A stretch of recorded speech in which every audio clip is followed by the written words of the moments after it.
This week, I invited T Papa Slice, the co-host of Behemoth and a professional Iron Man streamer, to come on and give me his thoughts about the upcoming Summer Sweep Up. Now, over the last few days, I released a few excerpts from this call, and now I'm just going to release the full thing. Figured some folks would like the flow of a natural conversation over the course of a few hours, while others would prefer just the shorter, more important cuts. So, trying something new here. So, happy to take any of your feedback on viewing or hearing preferences. But without further ado, let's do it. Alrighty, with the summer sweep coming up in a couple weeks, a week or two, I think Jack's know the release day? a blog. I don't even know the day. I don't. It's supposed to be like end of May, early June. Everyone keeps referencing it, and I feel like there's been a lot of hype about it, more hype than usual. But I don't know. Maybe it's just me. Yeah, no. This is why I was referencing that I wanted to click record because I wanted to talk about this because you were just talking about how excited you are for Summer Sweep Up, and I feel like everybody's excited for Summer Sweep Up, and I really I'm trying to think back to all other Summer Sweep Ups, and I don't remember that much anticipation, hype, and the thing I want to touch on is hope going into a Summer Sweep Up because I feel like there's just been this idea of, Summer Sweep Up, Summer Sweep Up, Summer Sweep Up. And everybody has taken what this idea of Summer Sweep Up is, and they have in their heads crafted Summer Sweep Up to be what they want it to be. And no, Summer Sweep Up is not going to be this perfectly crafted thing in your head that is now going to come to fruition. And there's this list of things that people want and you want, and you see on the Reddit and ideas coming up, and I'm just I don't think all of this is coming. It's not happening. The expectations have, I think, gone through the roof. We're doing essentially a ramble, a podcast right now on the Summer Sweep Up, which hasn't really been a topic before, and yeah, now here we are. It's crazy to me now, right? Because I feel like Summer Sweep was meant to be a couple minor fixes, some small quality of life adjustments and things like that. But now people are asking for major changes, big changes, and they're really looking to oh man, I can't wait for them to come in and make this sweeping huge change which will completely affect the game. And it wasn't originally meant to be that. It was meant to be just small things. Yeah, I feel like the Summer Sweep Up previously was. Although this was a game jam thing, but it was always small things Rune pouch interface, it was always been just these tiny QOLs, and now people, okay, so this is a question for you. What do you remember was sweeped up in the past? God, I was gonna ask you this because I know I'm trying to think. I'm I don't feel I don't remember anything that was swept up in the. I'm sure there were some actually good things. I'll preface this. I have not been around for the last Summer Sweep Up and the one before that. I took a little break from RuneScape, but maybe let's go back and find what some of those. I just hopped on the Reddit and I typed in Sweep Up. Yeah, and I'm looking back. I use the Reddit a lot for when we do Behe, and I search a lot, and it brings up a bunch of archaic posts. Bro, every single thing is in the last 21 days. I just found my first one from a year ago, and it was combat sweep up. Jagex experimenting with weakness for variety. Maybe it had to do with that. I don't know, but yeah. Elemental weaknesses. That's what they went and did a lot of sweeping changes. So I'm also reading loot table changes. TOA change was actually a huge one apparently. The TOA when they readjusted the invos for shadows and fangs and whatnot. That was a past Summer Sweep Up, I think. Yeah. This all looks like 2025. They did a little bit of Fasani's changes. They did some Nex updates. Oh, the nice Nex update. Never mind. That's kind of a big deal. Have you been to Nex since it got good? I have not been back to Nex in about 3 years. Yeah, no, Nex is the Nex update banger. The Nex I don't know about the TOA one. Okay, so that was the past. I don't know what they did. Tell me about the next one. The next one was something about healing off the Blood Reavers. Was that the only thing, or was there the thing parts? Is I never did Nex pre-changes. So okay. I can't tell you everything that was there prior, but yeah, you essentially almost all the fight besides P2, although you can still melee P2, the whole thing's melee now. I don't know if it was like that before. You just go in there with your Fang and Masori with Rancor and Blood Fury and stuff like that. And I enjoyed. I don't like the drop rates there, but like I enjoyed the trio next fight with how it was. Yeah, you heal up off the Reavers. But yeah, I don't know like what was different from before into now. Besides, like the clear one was whatever that blood phase got easier to however it was. Like Gotcha. that was they did that. So Okay. Oh yeah, I'm reading the changes right now, skimming through them. You can actually do reduce damage after the next transitions, meaning like before, if you got caught in the middle of a transition, the rubies would get nulled out, and that would just be sad. You'd lose 10 HP and do 0 damage to next. And also stickier melee, which means that she'll do melee for at least 3 total attacks before swapping. Yeah. Which is actually huge for damage in the last kind of phases. So there's some like good changes, but these all feel like smaller quality of life, right? They have definitely made the fight better, but not like massive sweeping changes. I will say TOA one probably sounds kind of rough because they nuked drop rates over 300, I think. Yeah. So, I think if you were running like the 540s and you were printing shadows, that kind of went away, but they just kind of rescaled everything. I remember I had a friend who was an Iron Man who, however they rescaled it, he only did 300s until he got his Fang. Because however the scale is now, like you don't want to do 350s and above pre-Fang, even if you have other good gear, because the Fang gets scaled down as the invo goes up to like reduce Fangs and light bearers in those later in those higher invos. So like we would never, I'd be like, yo, let's go do a 390. He'd be like, I don't want to do a 390 and I'm not gonna get a Fang, you know? So so that was part of it. Jeez. So that was kind of interesting. You could use the invos to more pinpoint the item you were going for, but that has its drawbacks. So right. So like on a large scale, there is like some fewer purples coming in, but there is like more nuanced things to consider of just like in between invos. Like it's not a clear like 1 out of 12 is a shadow, 3 out of 12 is a Fang light bearer. It like that also shifts at higher invocation. So there's some I don't know, some complicated stuff going on back there. I don't know. Raids drop tables are a mess outside of TOB is simple. TOB is nice and easy. There's just like a 1 in 19 or 1 in 17. I love TOB. Yeah. Why do you love TOB? Tell us. So I woke up today. We go to film this, and yesterday I ended a 24-hour live stream because I pulled my scythe. Bang! Like I haven't gone live. I haven't talked to anybody. I haven't literally done anything post getting my scythe besides like filming this right now. Like I woke up and we're doing this. It's like, oh God, I'm sitting here right now getting blood runes because that thing mows down the blood runes. But yeah, life is great. I don't know if you know, like, so I got the scythe and then I always said if I got a scythe, I'd do a 24-hour stream. So I got the scythe. I immediately sent the 24. I was lucky that I could with my next day. And in that 24-hour stream, I got Cobb Dust, Virtus Road Bottoms. What? Executioner's Axe Head, and Ultor.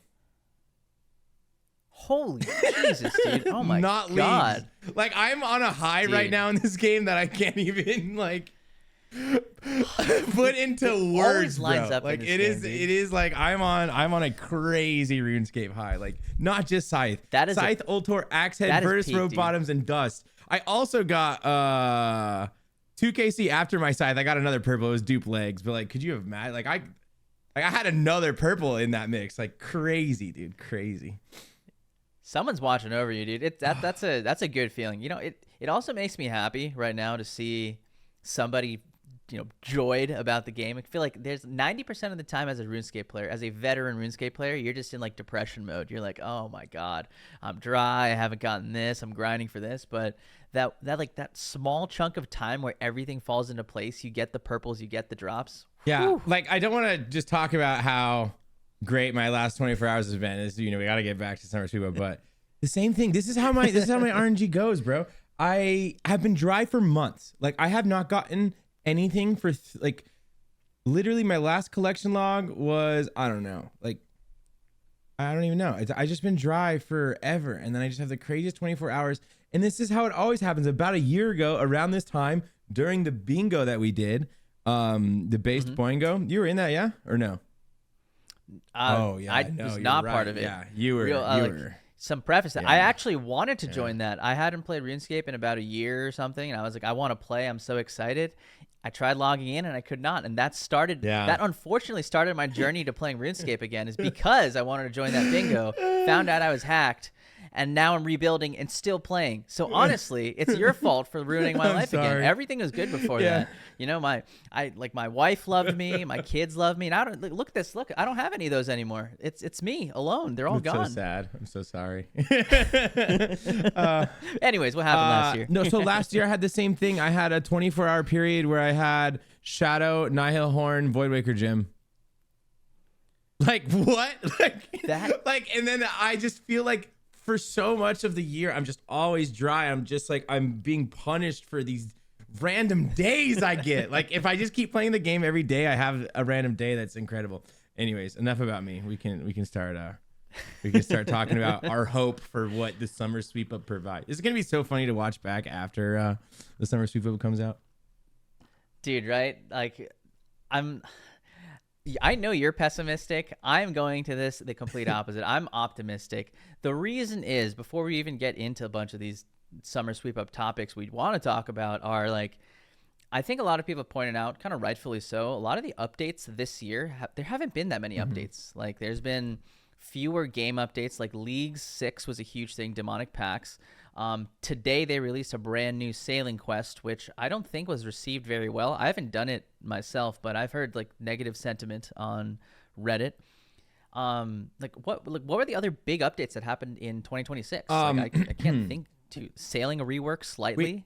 We had a Yiza right on the Behe cast, and he essentially agreed. He's like, he thinks that they messed up with how they arced everything out. He says they just kind of put all their eggs in the Blood Moon Rises basket. Like that's just, and I could tell that. Like I think that's why there was a lot of bugs in leagues. I think that's why we haven't gotten anything. I think all dev time is going into Blood Moon Rises. That's why. And he essentially said that like everything that is being done for this game right now is going into Blood Moon Rises. And he says it's going to be, he said it's like one of the craziest updates of all time. He said it's going to be fucking cinema. That's what Ayiza said. So, I like, and of course it's at the end of the year and people, you know, we look at RuneScape, you know, on, you know, in these chunks of years. And I remember when they did the, what do they call it? Oh gosh, why can't I remember? What's their big announcements? What?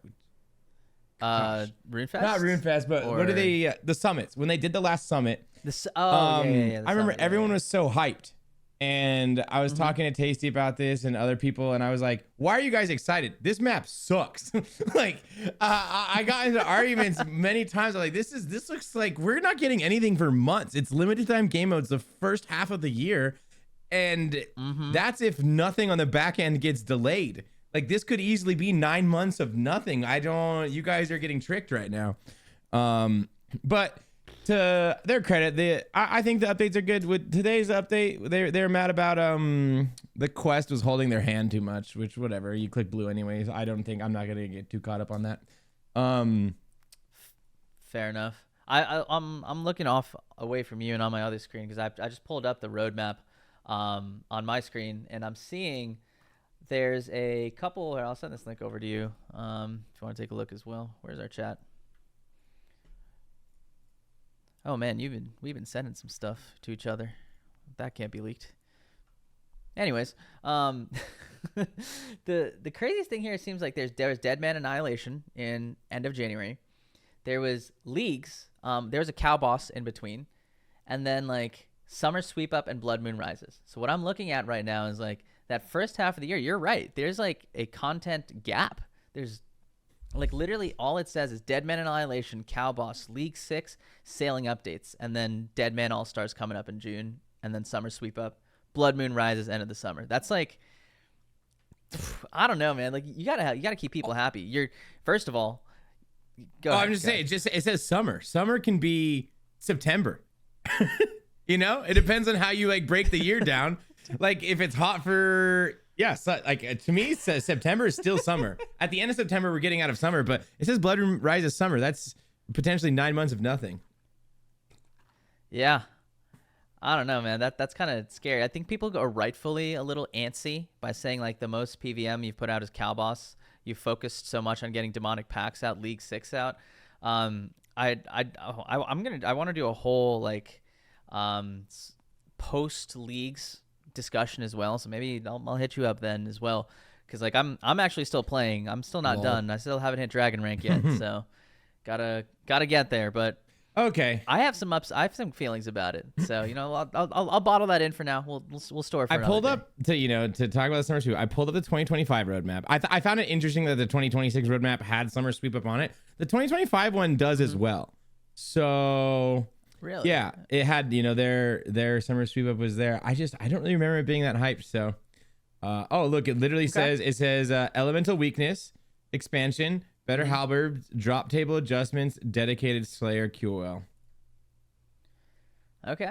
All right. I think that leads to what I said earlier with the hope is that there's not a lot going on. Summer Sweep Up is going to be the big update. Because if you look at 2025, it goes Sailing Alpha, Yama, Varlamore, then Summer Sweep Up. But this time we've had nothing into Summer Sweep Up, which has led to hope. And here we are. Oh, man. Anyway, let's get into it. I do want to talk, but there are the good and bad thing about Jagex opening up Summer Sweep Up to being like, hey guys, tell us what you want to see change. Tell us what the issues are that you want to see change. There's good and bad to it, right? Because the community can say a lot of things, like minor things that the JMods might not even be thinking of. But on the bad side, the community might have good ideas or point out genuine flaws, and Jagex might be like, we don't have the bandwidth to fix that, or we don't have the development capabilities and time to band-aid that. And the issue is I've been on the subreddit a lot over the last couple of weeks, and I feel like every day there's a new post about Summer. There's of course shit posts, but there are some posts where I'm like, dude, this seems like a great idea. Like some of this stuff that you were pointing out, like this needs to be fixed. I live on the Reddit, so yeah, I know exactly what you're talking about. Do you want to get into Chambers? Is that the first one? Dude, you know it. You know it. Thank you. It's like I've been waiting for that. As you know, as many folks know, I am a Chambers hater. I am really, because that's all you do. I despise. Look, when I say Chambers hater, I focus specifically on the drops. As an Iron who is purely focused on getting drops, collection logging, and now I'm rebuilding my account and I lost all of my Chambers gear. Getting it back is a pain in the butt, and that is because of the drop rates. I have a whole like 25-minute video on why Chambers sucks. I'm not going to go into too many details here, but it's a combination of too many drops, too many things on the table, the drop rates not being good, aka prayer scrolls being over 50% of the table, and I forget what the last thing was, but those are the two biggest things. Like you combine all these things, and the points per hour is not great.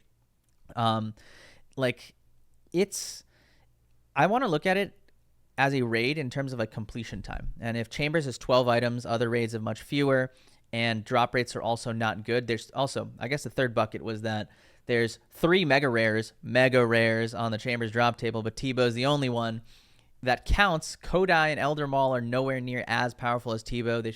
Whatever. We'll talk about what I want to see, but Chambers, I think, needs tweaks, whether it's in terms of drop rates. There's simple updates that some people have proposed, but there are also some more complex ones, and I want to go through what you think Chambers needs to be. What do you think they can do to Chambers in a way that they can handle in the Summer Sweep Up, knowing that last year they completely they redid the TOA drop table. They kind of nerfed rates at the higher levels, did some math and fun things like that. Can they do that with Chambers? What should they do? What do you think? I think that's why I'm like the pessimism guy, is because I'm not totally focused on Chambers. I do have hope for Chambers. Like, I do actually think the fact that they did TOA last time makes me feel like this time Chambers has a good shot at being reworked. It constantly gets brought up. They've referenced the scrolls many times. So I think too many items. I don't blame them for that too. That should be totally reworked. Too many items. It was their first raid. They didn't know what they were doing. The scrolls specifically, so I'm gonna say my things that I think need to be touched on. Number 1, too many items. Number 2, the scrolls need to be adjusted. Number 3, the Kodai and the Elder Maul need to be adjusted. Number 4, the inconsistent chest. Oh my gosh, there's nothing worse than the Chambers of Xeric chest. And I think those are my main gripes. Yeah. I think in terms of like the chambers, the fight itself, like all the rooms and everything, there are a lot of potential nuance. I think most of those rooms, they've been there for a decade. There's some minor things I would tweak about them. You want to change like the combat in some of the rooms? Not really. I don't. I think they've done a really good job. I think like 2 or almost 3 years ago, they did a full revamp of all that. They added like energy pools across the chambers. guaranteed. They made like, they added a full guaranteed layout. hammer on Tecton. Guaranteed overload. The hammers, the overload drops at more bosses. Like they did a great job of making the combat in chambers better. I will give Jagex their flowers there. I think now I'm looking at it from a drop table, points per hour, that type of perspective. Like less so the mechanics of the fight itself. I think Olm fight, most people agree, solo is one of the coolest things. Like getting into rhythm 4-1, 3-0 at Olm is just like, you feel like a true absolute gamer. Do you have a solution for the drop table? Ooh, boy. Okay. Yes, I do. All right, let's hear it. Like I think one that everybody throws out there that's super easy is like the, tuning down the prayer scroll rates for challenge mode rates. That is, I think, a very easy, just like right now, I think like 55% or 60% of the time you get a purple, it's going to be a prayer scroll. Boom. That's not good. I think whatever that chance is needs to be scaled down to maybe like 25% total. And then the rest of the space is filled out by the other purples. It's like the chance of getting a purple in general should not be decreased, but the chance of getting a prayer scroll itself should be decreased. I think, completely agree with you, obviously.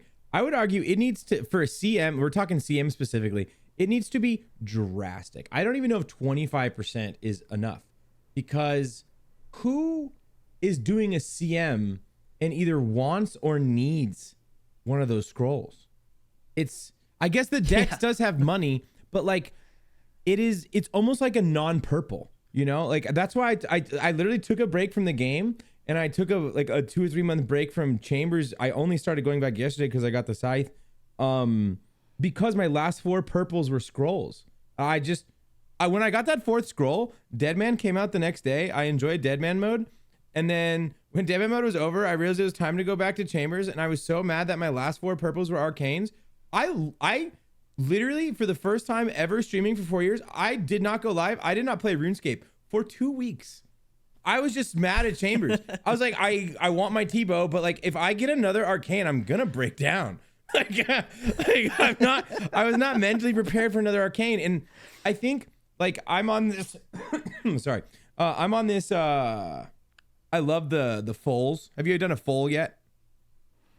I have, but yeah, not the biggest fan. I do scaled chambers mostly, to maximize points per hours. I enjoy the foals. I just think they're fun content, and I don't know, I just enjoy them. But for me, there's literally no, like, I could go do a CM, but there's not really a lot of reason for me to go do the CM. I saw some math breakdown. It's not really worth it if you don't have a T-bow. And I don't really care about the kits, and it's just like so much more pain in the ass. But if the scrolls were drastically lowered, I would be like so excited to go do a CM. It would just make sense. I would be flabbergasted, shocked, disappointed if the scrolls aren't adjusted for CMs from the summer sweep up. Like I almost want to say, like, there's no way we could ever guarantee anything, but like, how could they not? I don't. That would be like misconduct. Like, that would just be complete ignoring your community, like not caring about what anybody thinks, and just you're gonna sweep up whatever the hell you want. Like, it's an issue, and The reason I'm also focused on scrolls here, and I think that is like the lowest hanging fruit and most likely thing Jagex will do, is because for leagues, they adjusted the scroll rates. How crazy is that for a temporary game mode where the drop rates are already tweaked up to be drastically high? They're like, hey guys, we know prayer scrolls are really bad, so we're going to make those, like, we're going to tune that down. Like, we get it. We don't want you to keep getting arcanes and dexes. And we're like, That's how bad it is. Like you have to, even in leagues, you have to go in and make extra tweaks. Like and that is another reason why I just want to be like, it's 100% coming. It's like, there's just no way. If it's already in leagues, they already acknowledge it. It's already like, they've already done it. They've probably had that update so like ready to go for so long, and they just like, it's ready for summer sweep up, you know? That's in there. Because summer sweep up is essentially just a bunch of updates that they're saving to drop on one day. That's all it is. You know what I mean? So like they just have that update done. They just need to click the button. And the fact that it's in leagues, I forgot about that. That just makes me even. I'm gonna look like such a dumbass if it's not there. Yeah, I'm gonna bring this clip right back and be like, dude, yeah, remember this? Okay. So we agree on scroll. The other thing was go ahead, sorry. Scroll rates for sure. The inconsistent chest is the other thing I wanted to. I think the third thing you mentioned, but it's definitely on our list of things to consider. Is like Chambers is the only raid where there's a chest at the end, but your loot gets shown immediately. It's not one of those things where you have to wait or anything. You can get a collection log pop up before you even open the chest. What's the point of having a chest if it's like not even something you open, right? Which is such a, I don't know. It also apparently plays into why in leagues you cannot guarantee a purple at Chambers for some reason, because they said there's spaghetti code going on back there, and it's tied to the fact that loot is calculated as soon as the raid ends, like rather than when the chests are open, or there's no like room you spawn into at the end with the chest in it or something. I don't know the mechanics behind it. I don't know how Jagex's code works, but like I read on the subreddit that that's what is one of the like reasons, like, yeah, we can't guarantee purples. All the other if you do TOA 500 plus in a group or 700 plus in smaller groups in leagues, you do hard mode tops, you are guaranteed purples for your entire team. Chambers, that is no guarantee, and they're just like, yeah, we can't do that. Spaghetti code. I think from like their point of view, like I'll just believe them and be like, the problem maybe that spaghetti code is fucking horrendous and there's just no chance that they can do it, because if you think about it, that chest is in the room. The chest isn't in the warden's room. The chest isn't in the room with Verzik. So like clearly they figured out like, oh, this is not fun. This is not good. We need to have a separate room. And that's why we now go into a separate room in both raids from whatever they're dealing with. So like, okay. Do you think that they should do that for Chambers? Yeah. Would you be okay with another room? Like you leave to go into the next room to see if you got a purple? If it means I'm more likely to get a T-bow and not a fucking arcane. I bet you it does. Yeah, absolutely. Yeah, I bet like maybe because I feel like they would want to fix that. They did that Cox change a while ago. This has been something that people have complained about for years. They probably just need to do another room, and it kind of takes away a little bit of the nostalgia of, or just like what Chambers was, you know. I that's like. If you're nostalgic about having a chest in the same room as Ulm, I feel like that is such a minor detail. Like I understand Chambers is what it is. It is the first raid that they made. But here's the thing: they're allowed to go back and make changes. If that means adding a treasure room with Ulm's chest inside of it, so be it. Yeah, I agree. I would like to see it. Almost would like a cat, like a hole in the ground you go into, like you're descending to where like. You know, because Ulm, it's like a structure. Ulm's like in that thing. So imagine if there was like a loot room below instead of like. Oh my God. Going. I didn't even think about into that. A room that's on the same level. You go down.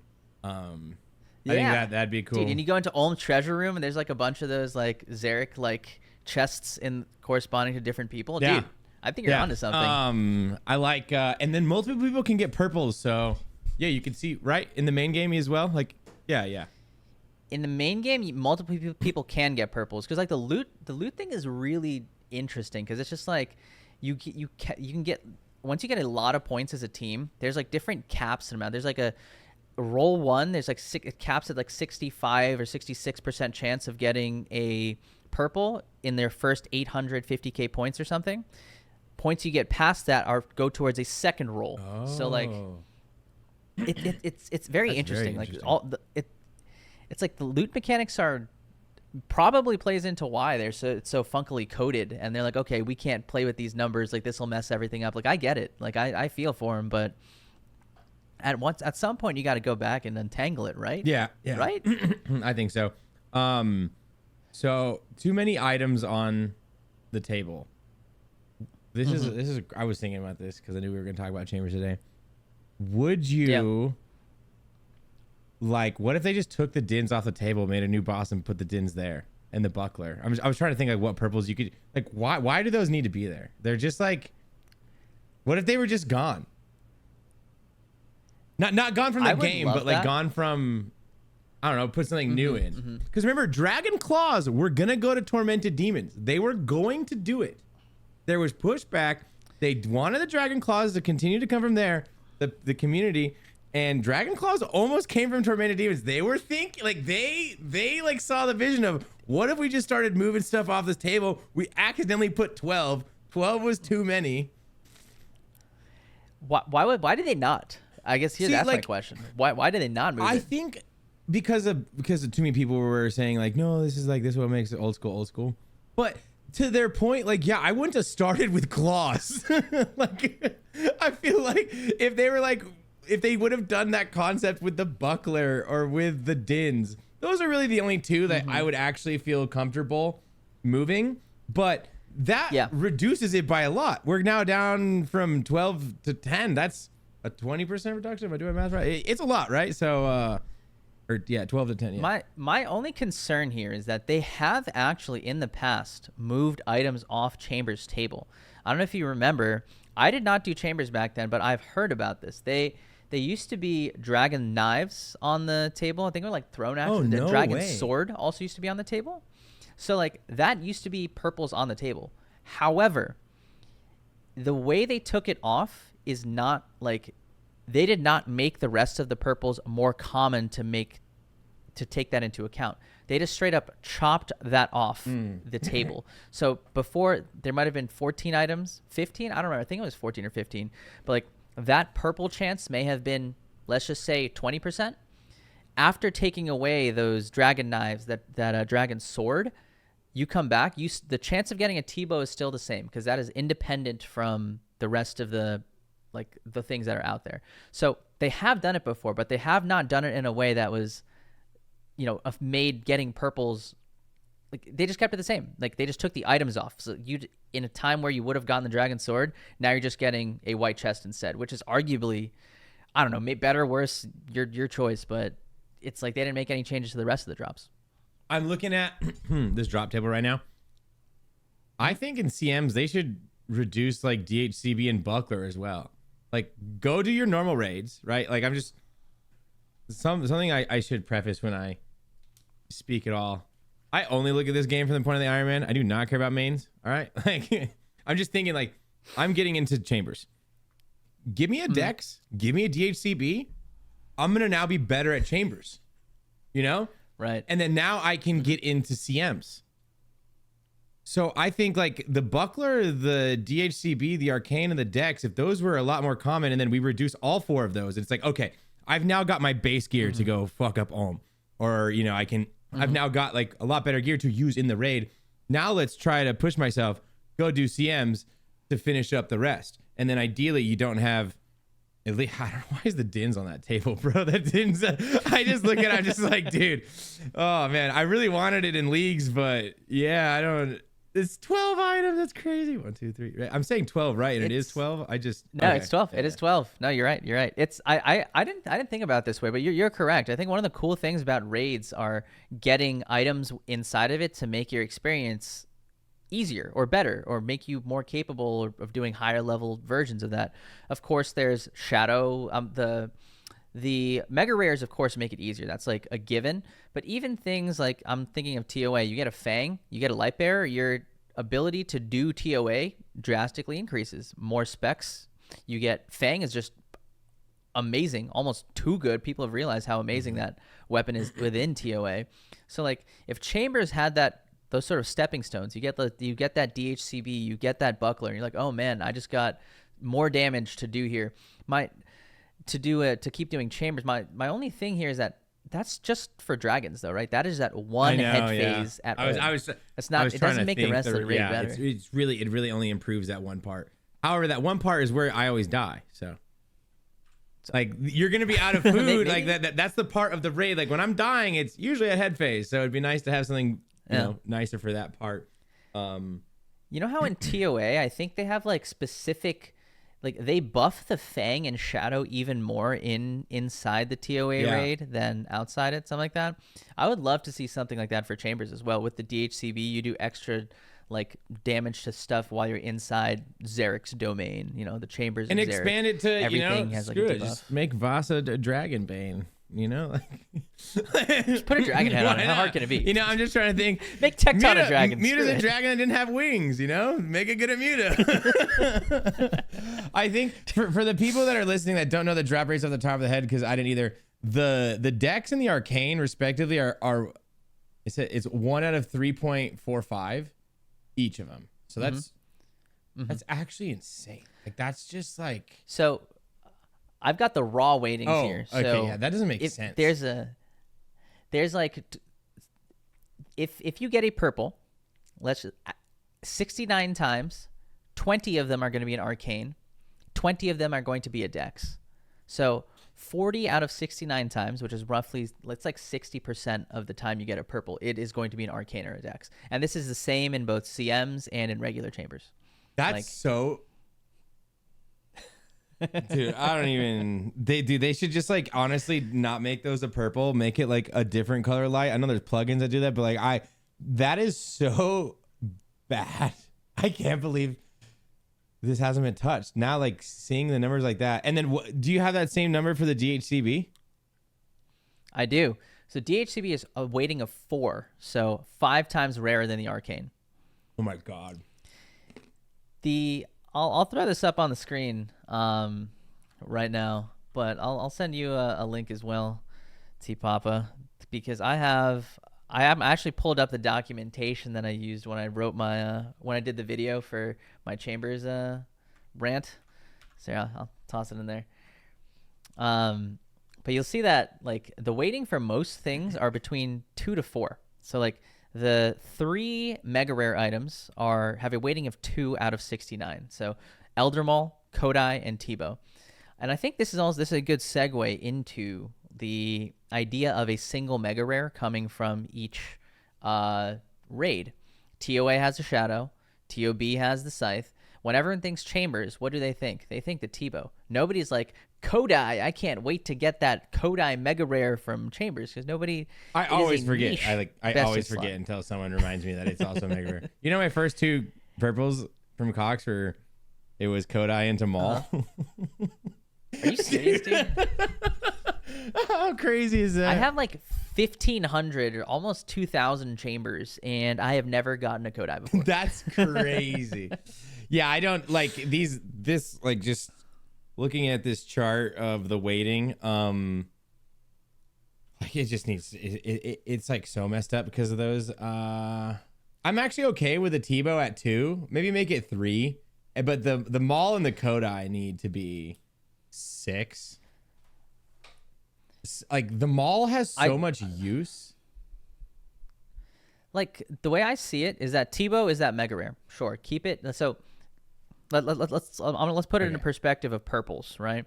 A Shadow it depends on the invocations or whatever, but like a Shadow's like 1 in like 17, 18, 19, 20, something like that. Very dependent on where. I think it even go up to like 1 in 15 or 1 in 12. I think like the understanding of the Shadow, like when I think it's like a 1 in 21. When I think of the Shadow, when I'm like trying to figure out a number, 21. I always have like 1 in 21 in my head. I don't know where I got that from. I don't know if that's what it used to be.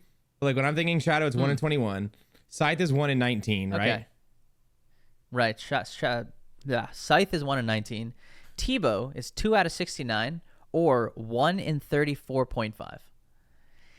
You need 34.5 purples on average to get your first Tebow. So that that's drop rate, meaning that like if you get to 35 purples, only like 65% of people will have a Tebow, which is just insane. Like that's crazy. Imagine getting 35 purples, not having a Tebow.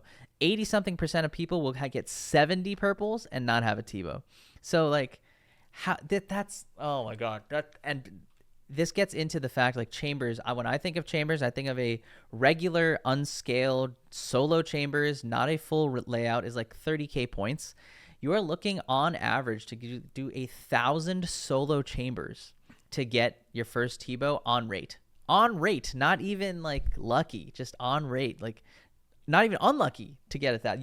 If you're unlucky, you're doing 3,000 to have like 90 something % chance of getting a T-bow. Like that is insane to me. So insane. It's so scary. That's why I have a shadow and I have a scythe, just because the idea for me to go like get my T-bow is just, it's so daunting. It's just like, it's so like I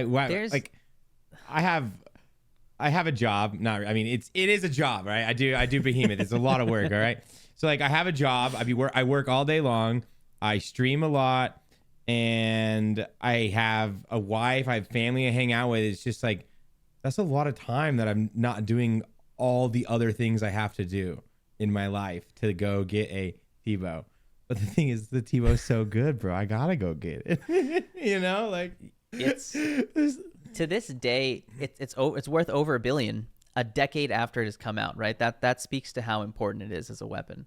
So like, it's tough. I do like, this is where Jagex has a lot of knobs that they can tune, where they can either turn the like just drop rates up. They can make scrolls much less weighted and then inflate all of the individual other 10 drops that are on the table, or they can add more points to when you finish a raid, just basically increasing points per hour somehow, which could mean like adding more points to the raid, or B, like just doing something.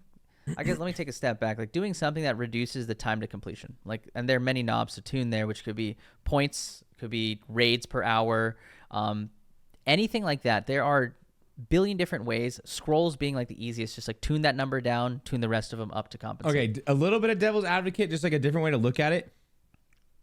I think a non-full, like what you're talking about, that solo raid where you're just doing a normal non-CM, non-full chambers raid, the skill level to get through that once you learn Alm, which you can learn Alm in a couple hours if you just go in there and run around, in my opinion. That skill level is pretty low. It's a lot of DPS checks. It's a lot of just like, when you compare it to a TOA, I think TOA and TOB requires more skill. Now, when we get into Cox requiring more skill, and you just bump up the scale, and now you can bump up the scale in the board. I've never done it, but I had this argument with Penguin Turbo one time because I was bitching about chambers. He's like, yeah, you're gonna do 1 billion chambers because you don't scale them up. He's like, just make it harder, and like the normal Cox is so easy, and like I kind of agree. Like the normal Cox is so easy, so just scale it up till it gets hard.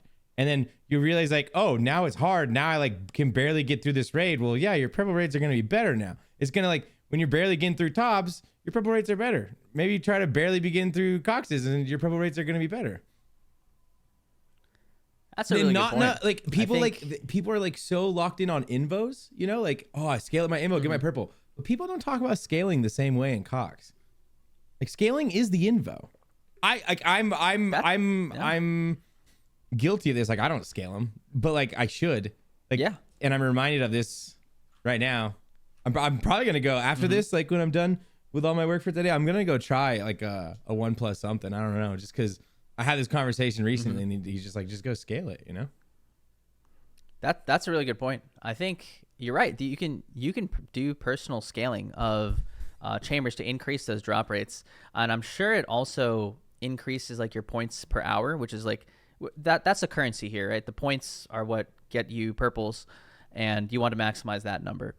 And the downside to this is like right now the meta for getting points in chambers, maxing points out, is like scaled chambers, scaled 2+13s, 3+12s.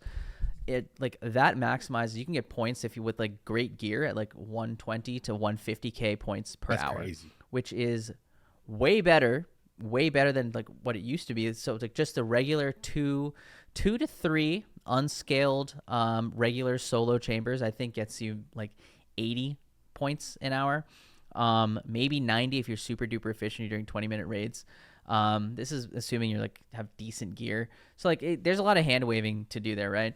But like 80k versus like 150k points for a much lower skill ceiling is like I I'm guilty of it. I right now abuse, or I'm taking a little break from chambers because I'm tired of the scrolls that I'm getting, but I'm abusing that. I'm trying to get I'm getting 100k plus points. I don't have a Tebow.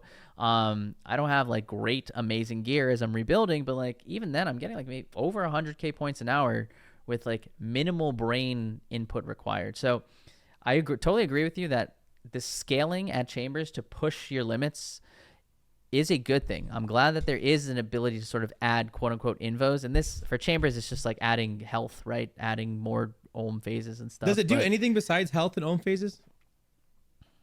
Health at all the bosses, adds a couple mystics sometimes, maybe adds a shaman, things like that. But no mechanical differences. So that's a good point though. I would, and just to make you a little bit more depressed, you keep referencing points per hour. I want you to take that points per hour and divide it by 2 because scrolls exist and you have both of yours. That's true. It's even worse. Like if you don't count, like what do you call it? Scrolls, these prayer scrolls towards your purples, like it gets so much worse. That's why I said you want to get depressed. Think about your points per hour divided by 2, because half of them are scrolls. Okay, if you were to drastically reduce scrolls, like you have the magic wand. How often are you making them in CMs? CMs, I'm gonna make the weighting for each of those 5. That's it. So right now they're 20. I'm going to drop them by 25%, 5 and 5.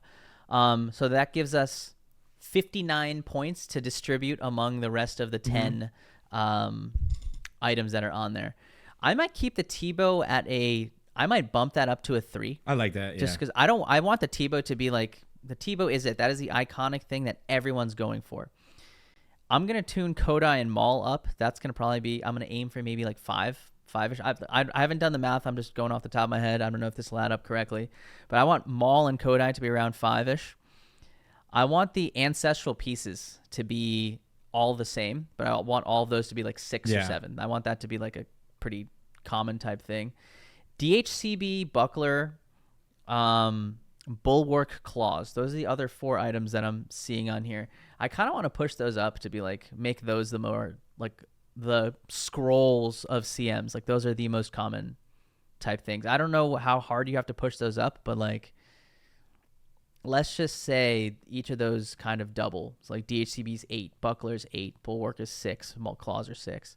So that actually brings it in line with Ancestral Hat top and bottom at 6s, but I would scale those numbers so that like Tebow is the rarest, Maul and Kodai are the next layer, ancestral pieces are the next one, and then the last most common ones are the rest of the weapons, weapons and bucklers and things we talked about. Now that you're I thought those are really good numbers. By the way, I'm just thinking it'd be even nicer if we could just get that Bulwark off there. I just don't know if there's any boss I'd put it on. I don't know, honestly. Like, not yet.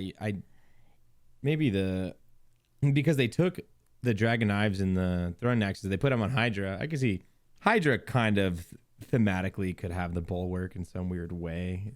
Bulwark is still Zaya. Anyways, I was just spitballing.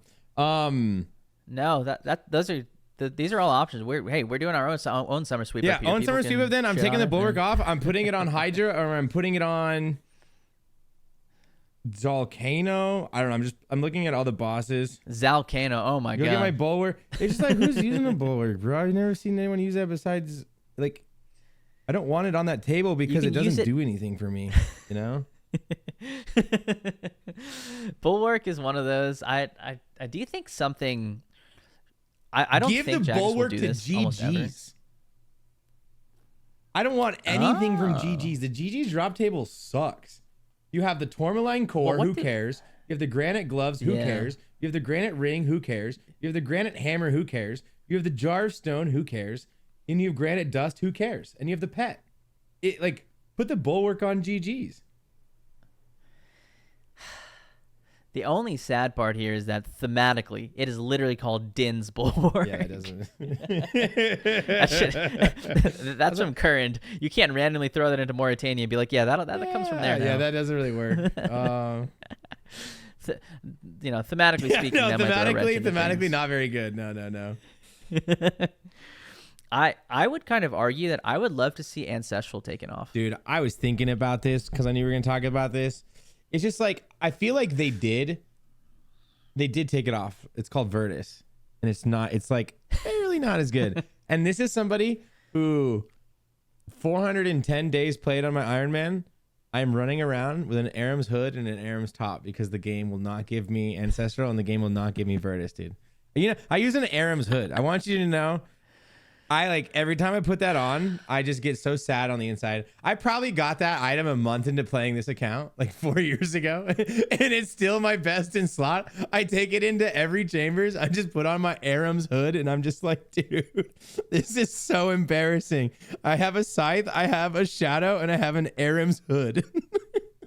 Like, I would consider yourself lucky here because after the magic sweep up that they did, you still get like a little bit of percent bonus, right? Valid. It's not as Before good as that, I just Ancestral, rocked but there's Nezzy. something. Before that, I didn't even bring it in. You know what I mean? Like, they actually gave it purpose, but now I just look at it all the time and I'm sad. Like, because now I have to bring it in. Oh. Like, if I'm raiding with you, I see you in your freaking like Virtus top or Ancestral top with arms on, I'm gonna point and laugh at you. Like, I can't anymore right now. I got hacked. I used to have full Ancestral, but now like I'm mentally pointing. And Yeah, well, at you, even though my I'm the same only boat as Ancestral you. piece is pants, and then also in my greatest day ever, Pants. Yeah, in my greatest day ever, right, with the scythe and everything, I got Virtus bottoms. So it's like, why couldn't it have been a Virtus mask, bro? Why did it have to be the one Virtus piece I didn't really want? Which, yeah. Anyways, Dude, goofy ass running around with Virtus arms and Ancestral. That is some Iron Man gear. have we touched on everything on CG? I mean, sorry, CG. Damn, bro, 40 and slip. Yeah. We touched on everything on Cox that you wanted to talk about. Woo, you getting there quick. That's what I want to talk about. I think so. We talked about drop rates, inconsistent chest, potentially re-weighting of everything, prayer scrolls. So I think I hit all the things I wanted to. You want to talk anything else, Chambers? Oh, okay. One thing that I feel like will be a comment if we didn't say it was the whole party system. Getting into a raid with someone else. I see this a lot of times on Behe comments and Reddit posts. People, and it is really weird. Like, you got to join someone's friends chat and then go in, right? Like, I'm mostly solo. I don't really know. So like you just like, you put up a friends chat and then someone goes in. That's maybe normal for someone who plays all the time, but like very weird for. But then again, 100 people can get in, so it's like, how do you have a board? Like that's a very interesting thing. Just because this is just a symptom of it being the first raid and them not knowing how to deal with this. Now TOB has a board, TOA has a board. What kind of surprises me is that TOB was released less than a year after Chambers, right? And it has withstood the test of time. To this day, it is like an incredible raid, amazing, well-paced. And like, of course, there are things that they have minor bugs and stuff they'd fix along the way. Hard mode top, they've made some changes. But like a vast majority of it, very few people have complained about like drop rates or fun or anything. Chambers is this thing where like I'm a little annoyed because like they clearly showed that they learned a lot making TOB. Can't you go back and retroactively make Chambers better or rework it? I feel like the spaghetti code has to be so bad. Yeah, I mean, here's the deal. With everything we've talked about with Chambers, I have a solution. I don't have a solution for the board because I think in their head when they did the 100, I don't know if their vision was wow raid 40 people or like we'll make it 100 so you can scale it. I didn't play back then. I don't know the vision of why one raid can do 100 and then the next one was 4 or sorry, 5. 5. Okay, 5.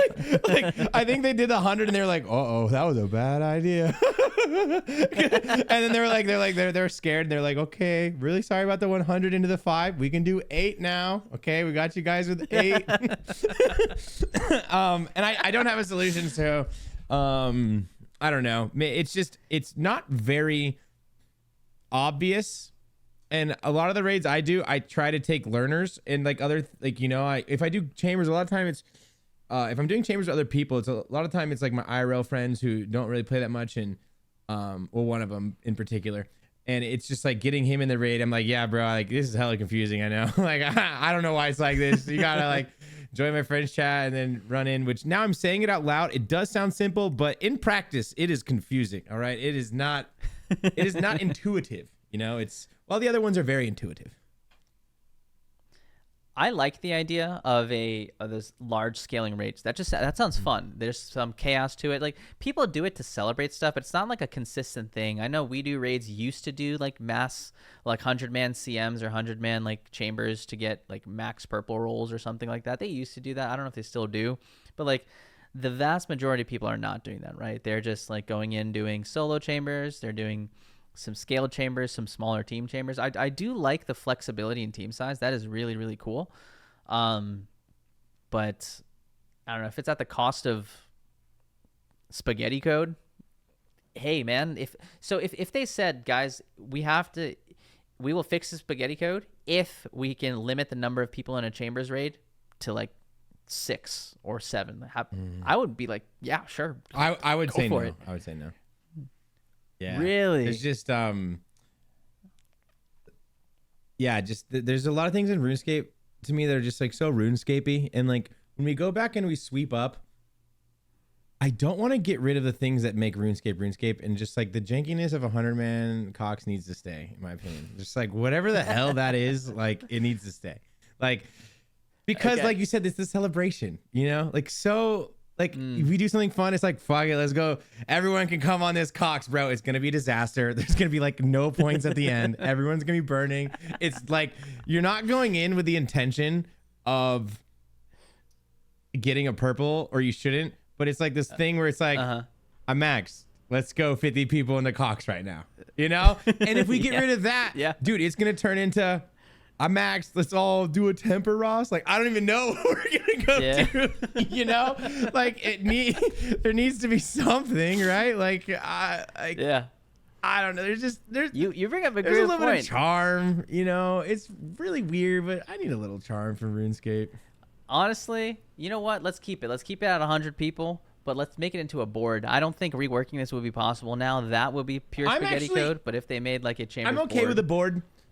It would look weird at first when I said I didn't like the board. I'm okay with it. Look, if you want 100 people in there, go click on them. And then that'd be kind of nice to filter out the shitters you don't want in. Like if someone's trying to troll, there's no real way to like stop trolls as easy. You know, like if you're trying to do 100 man and you like, man, you just don't want that guy in there, I can just click no. But like if it's the other way, I gotta like go find him in their friends list and kick them, and I'm like scrolling. I'd rather just manually accept everybody like at the other raids. And if I want 100, then fine, I'll click on 100 names. Give me a board that goes to 100. All right, man. That's a lot of chambers talk. I'm gonna have to filter through a lot of this when I cut this up. So, no, thanks for that, dude. I thought our chambers section would last for maybe like 15 minutes because there's a lot of things to talk about. But no, I love this. I seriously love this. Anytime I have the chance to complain about chambers, I could sit here alone and talk to a camera for an hour just bitching about chambers. Yeah. So I'm glad I have someone else to do it with. It's time for. Are we gonna move on to my Freudian slip? Oh yeah, let's go on. Let's hear it. You know what? Let's have you introduce Okay, so next up we are gonna talk about the corrupted Gauntlet. Wah, wah, wah, wah. Every Iron Man just cringed a little bit. They just got a little like twinge in their shoulder, like, oh God, who said it? Who said that? Man, where to start? I have 3 things that when I took some notes about like the Gauntlet. And maybe we can compare notes and see if these 3 things are your 3 things. So the roguelike idea. I know that's going to be on your list, right? This Reddit post it. Just so meta changing, although I like it. You know, it's so what a big change it would be, but I think it kind of makes sense. Potentially low. So just to give some context here in terms of like the roguelike update you're talking about, I'll toss it up on the screen now. On Reddit there was a post a couple of days ago which they talked about adding an update where you would pay in crystal shards for a couple different upgrades you can have to the start of your Gauntlet run. So one of them being like gathering, meaning like your crystal tools gather things faster. Everything happens in one tick. There are just minor changes. There's like demi bosses always spawning at every location rather than just like just a few rooms in the center halves that they're supposed to. So like it's effectively reducing your prep time. Like you do a couple gauntlets, you unlock these upgrades, your prep time goes down because you can skip doing some of the more tedious stuff until you actually get to the Hunlif. It also, like, none of these specific roguelike things talk about like changing the Hunlif fight itself and adding things to it, but like there are many other things to do. There's like not just like these 6 on the screen, but there's many other options. So go on.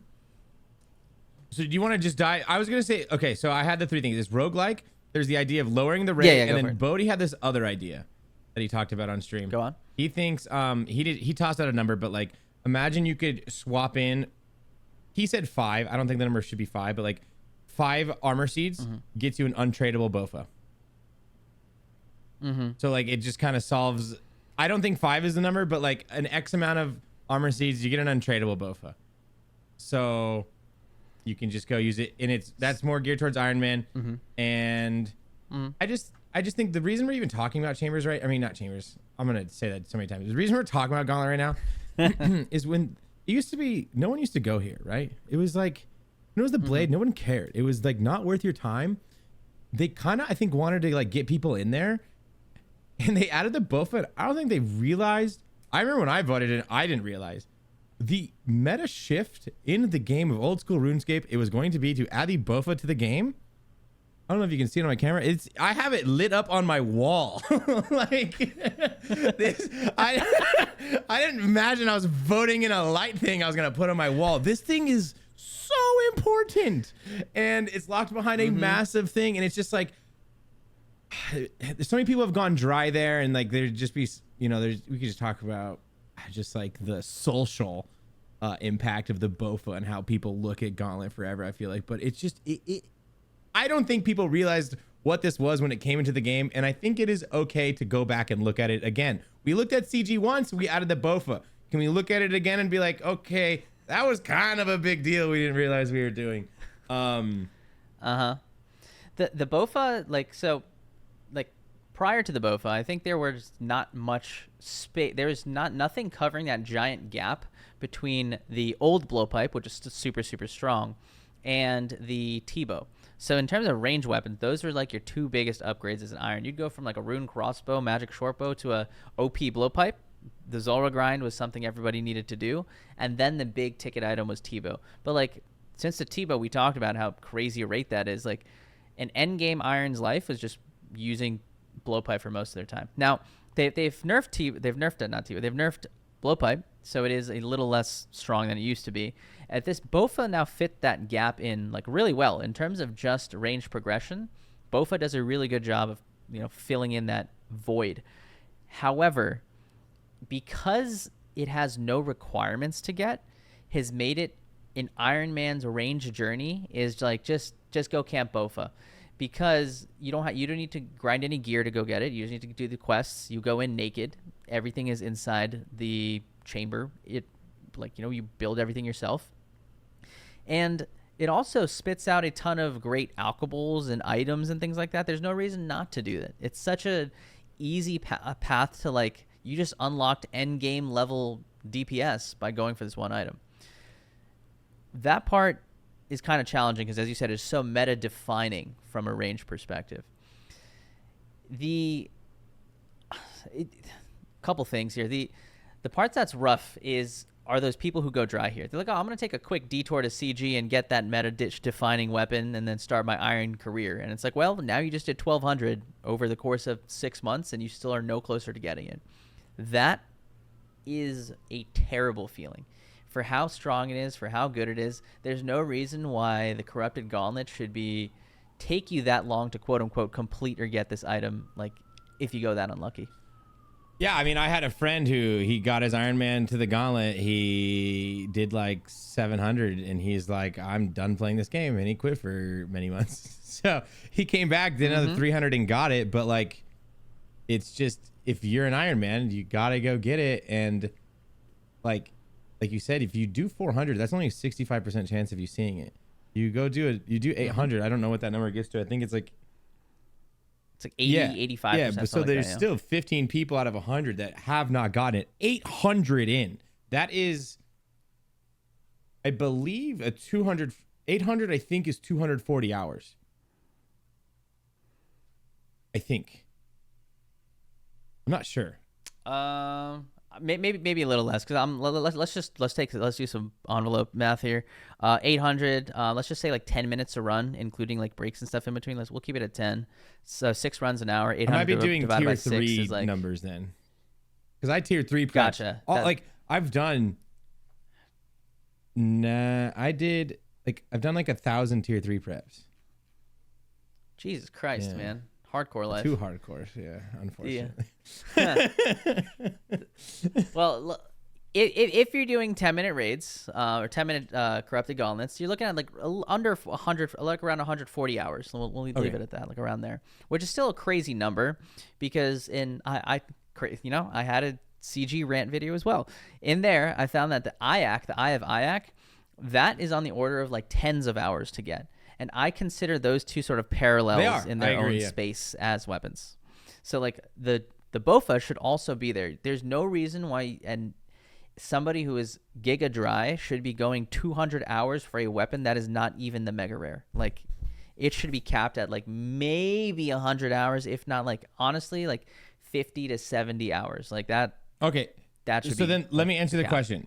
How do you fix it? Do you do the roguelike answer and you balance it and it's good? Do you lower the rate and match hours to something more appropriate, or do you do a form of dry protection in form of turning in armor seeds? Which one do you like the most? In terms of ones that I like the most, if the summer sweep up comes out and it's the one you want the most of those 3 options.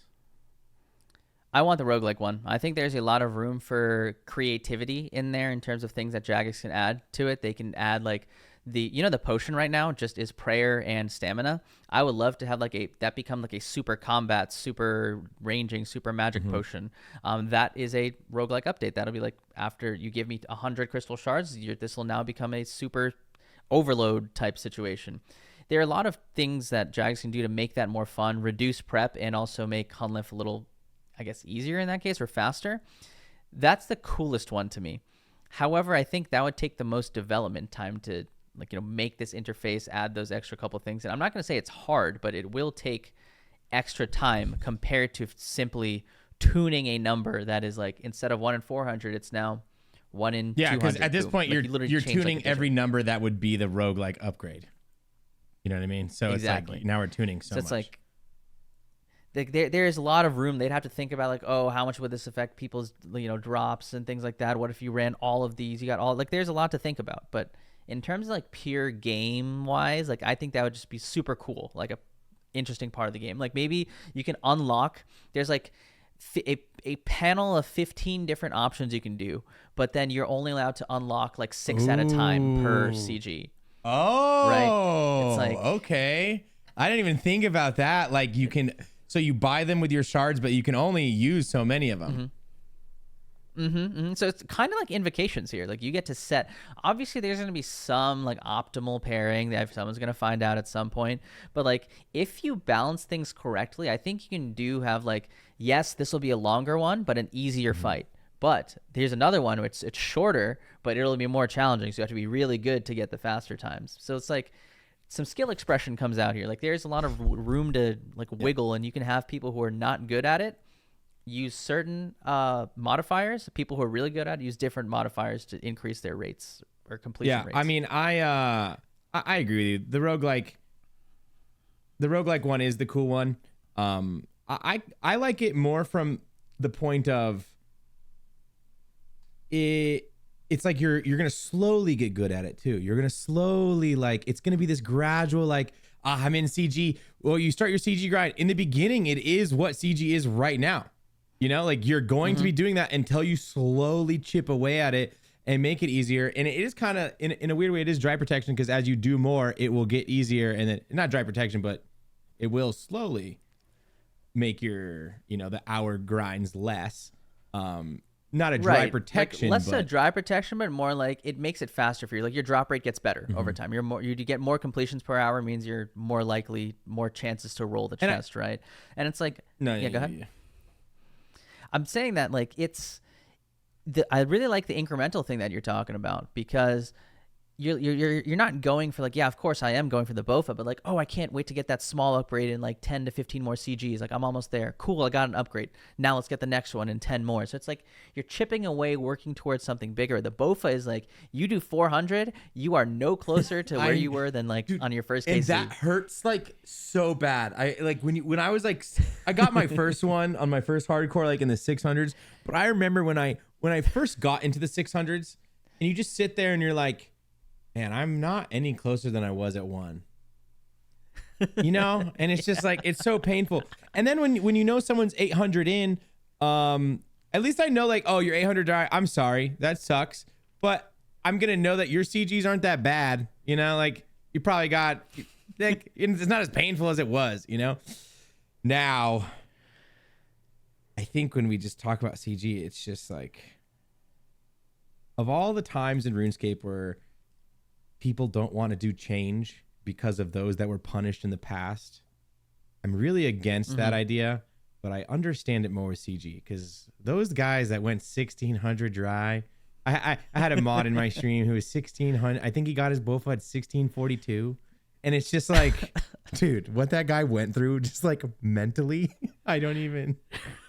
And then for them to make it easier, I would feel, this is like the one time at RuneScape where I would feel so bad for that person that was screwed, but they like, hey man, like we're gonna have to fix this for other people now. I'm really sorry what happened to you, dude, but like, I don't really care about that. Give him some reparations. Yeah, I don't really care about that aspect in any other part of the game. It's like, yeah, make it easier. Like clearly this is a problem. I don't feel bad about you that you did it back then, but this is the one I would feel really bad. I'd be like, dude, I'm really sorry. It's, you went so dry, but we got to make it better for everybody else now. So, oh man, it's a journey.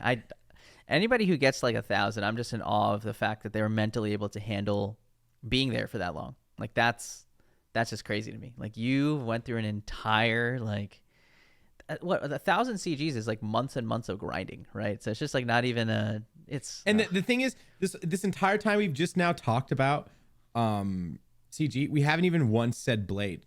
Like the blade is also an item that comes from there, also very good.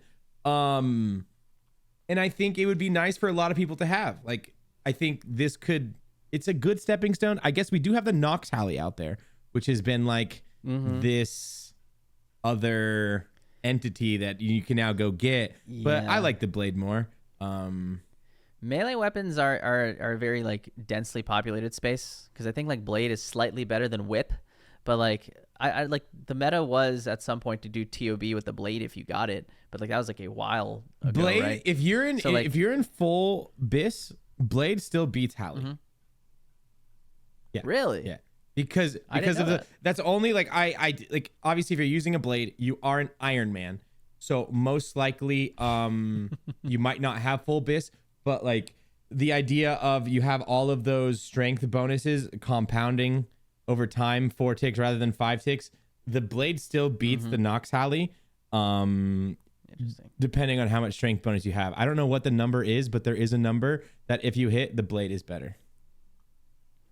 Interesting. However, it's an unlikely scenario though, right? You're not gonna have an Iron Man with a blade and like full Torva. I guess Oathplate now. Oathplate's now the meta. Don't really show it, but when I got Scythe, I was with Buck, and he's full Radiant Blorva with his blade, bro. He's 34 purples into top, no Scythe, and I pulled my Scythe in front of him. I felt so bad. Oh man. Ooh. Hey man, it took me for my very first Scythe was 40 something KC, like 42 purples or something like that.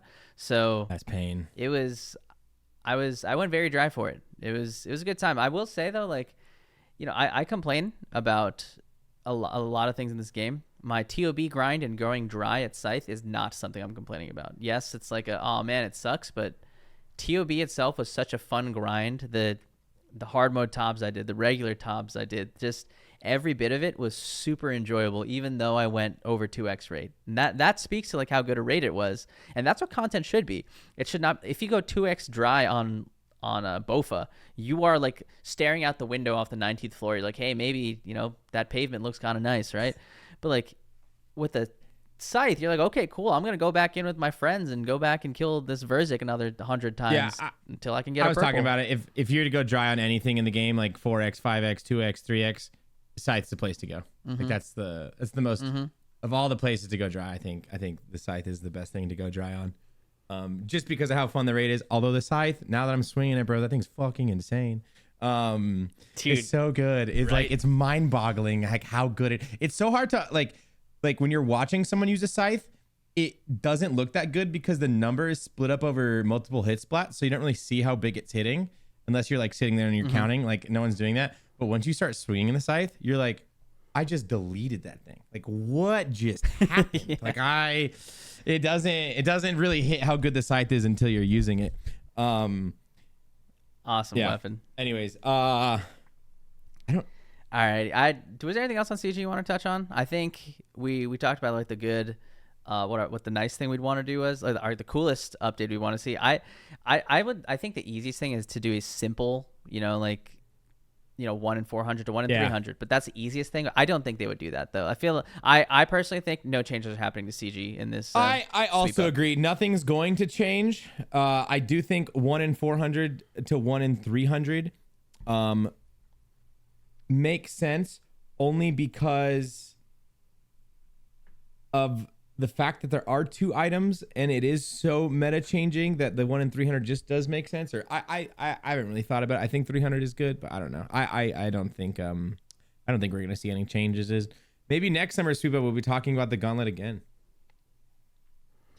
Maybe, or maybe this new raid is gonna be so good that you forget that you never need a BOFA. You never need to go back. So. Leave it in the dust where it belongs. I didn't even think about that. Okay. I don't know if you wanted to talk about this, but I have my rant is the Imbued Heart. Okay. All right. The Imbued Heart. As you know what? I did not have this on my list. I know. But it would let's put it this way. Yeah, sorry. You can finish. I have 30 mil Slayer XP on an Iron Man. I have no Eternal Gem. I have no Imbued Heart. So I 100% support whatever the heck you're about to say. Dude, why did you even say that? Dude, I just got I'm almost 16 mil and I'm on the 19th floor looking at dude. What do you mean you're 30 without either of them? Yeah, the Imbued Heart is just I have a Shadow, I have Anti-Pants, I have Confliction Gauntlets, I have Max Treads, I have Occult, I have really good mage gear, I have no Imbued Heart, I have no Magus, I have Aram's Hood, and I have Aram's Top. Almost everywhere I DPS check, my BOFA is exactly the same as my Shadow. If I get the Imbued Heart, it is like the time to kill in these bosses, it is so insane how much it is improved. And I don't think people realize how hard it is to get a heart and how insane it is. If you go 2x on a heart, the amount of time you are spending for an item that all it does is make your mega rare do what it's supposed to do is it makes me so angry. When Jagex is designing content around the Shadow and they're doing their DPS calcs, they have to include the heart. What if you don't have one?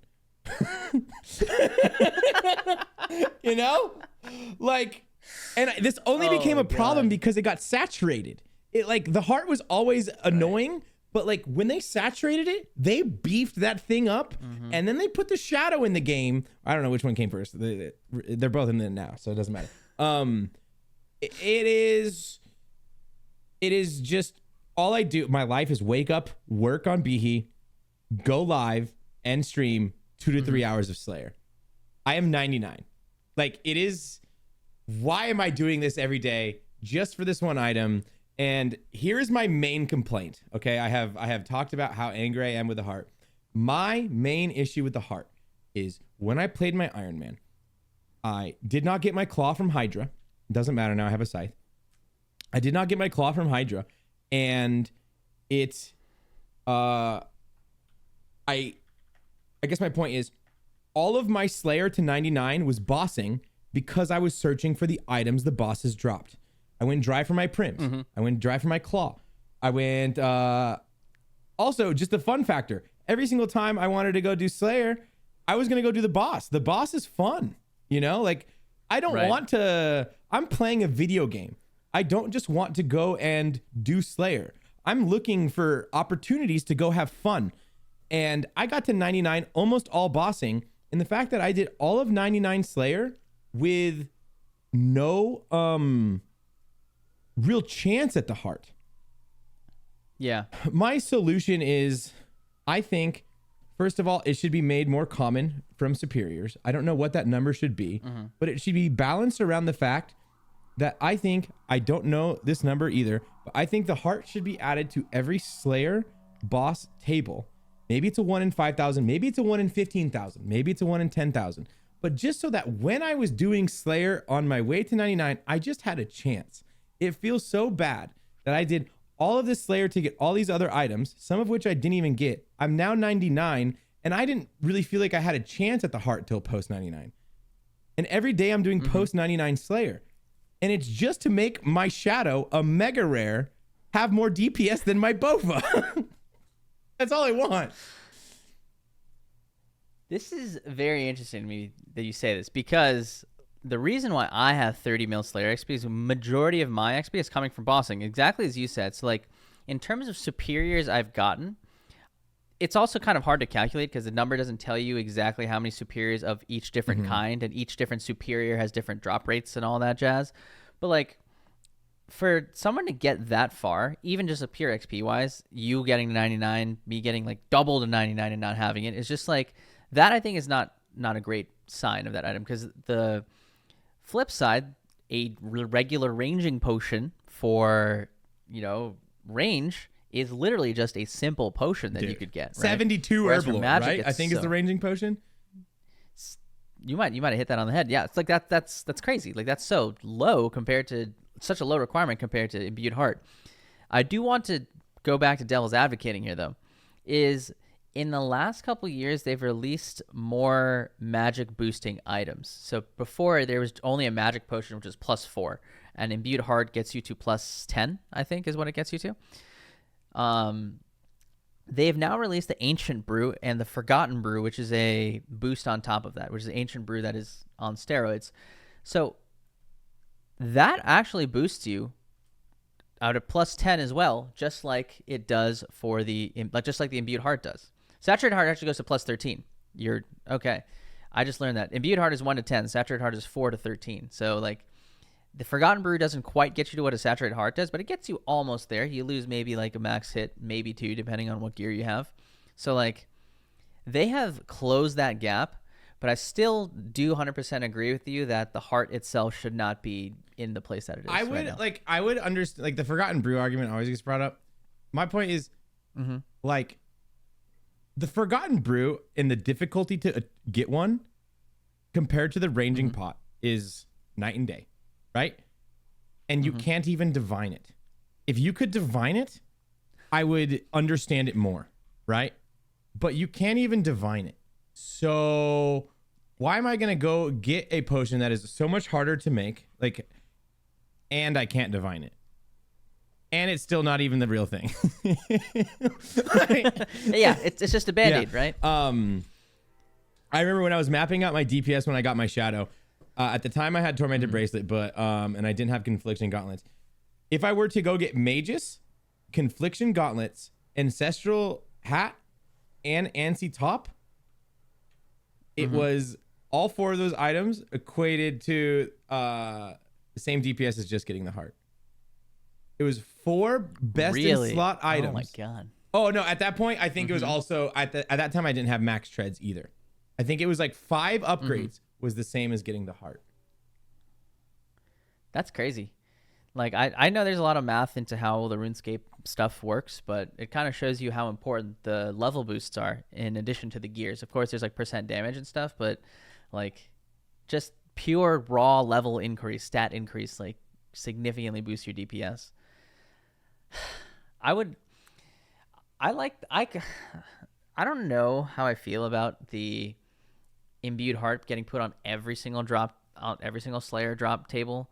Like, maybe if it's like a super duper rare, like 1 in 20k. I don't know. Maybe I don't like the concept of 1 in 20k drops, but like something just like insane. I want to go add up like all my Slayer boss Casey and see what I was at 99 and maybe just times that by 2. And just because then at least I felt like I had a chance. It's just like the annoying. I maybe 1 in 20k is the number. It's just the fact that I didn't have a chance. It's like I just did all this and I didn't even have a chance. Just give me an opportunity, even if it's a Hail Mary, you know. And the thing is, my fix doesn't even fix my current situation. Like my idea, I'm still just gonna go do it. Like, I mean, I guess I could go do bossing, but I think like maybe the way you get it right now maybe should stay the best way. But the fact I feel so bad that I just did all this Slayer and I didn't have an opportunity. Yeah. I do think that there should be like it should come from a Slayer way. Let's just to keep like in the heart of old school, like Slayer is how you get the Imbued Heart. We'll just keep it that way. Maybe we bump up the drop rates from the superiors and also add it to the tables of the bosses as well. But like a scaled based on like the level Slayer level you need to I talked to Ayiza on the Beaky cast, and this part was paywalled because we talked about so much stuff. This was at the very end of the Patreon because whenever the summer sweep up gets brought up, and this is why I brought it up right now too, I have to talk about the Imbued Heart because it's all I'm doing. I do it every single day. I'm putting like 2 to 3 hours towards the Imbued Heart every day. And I was just kind of like when I talked about the summer sweep up with him, I said there's an issue with the Imbued Heart, and I was just trying to read his body language. It didn't seem like they're gonna do anything with the Imbued Heart just off of what I could read on his body language.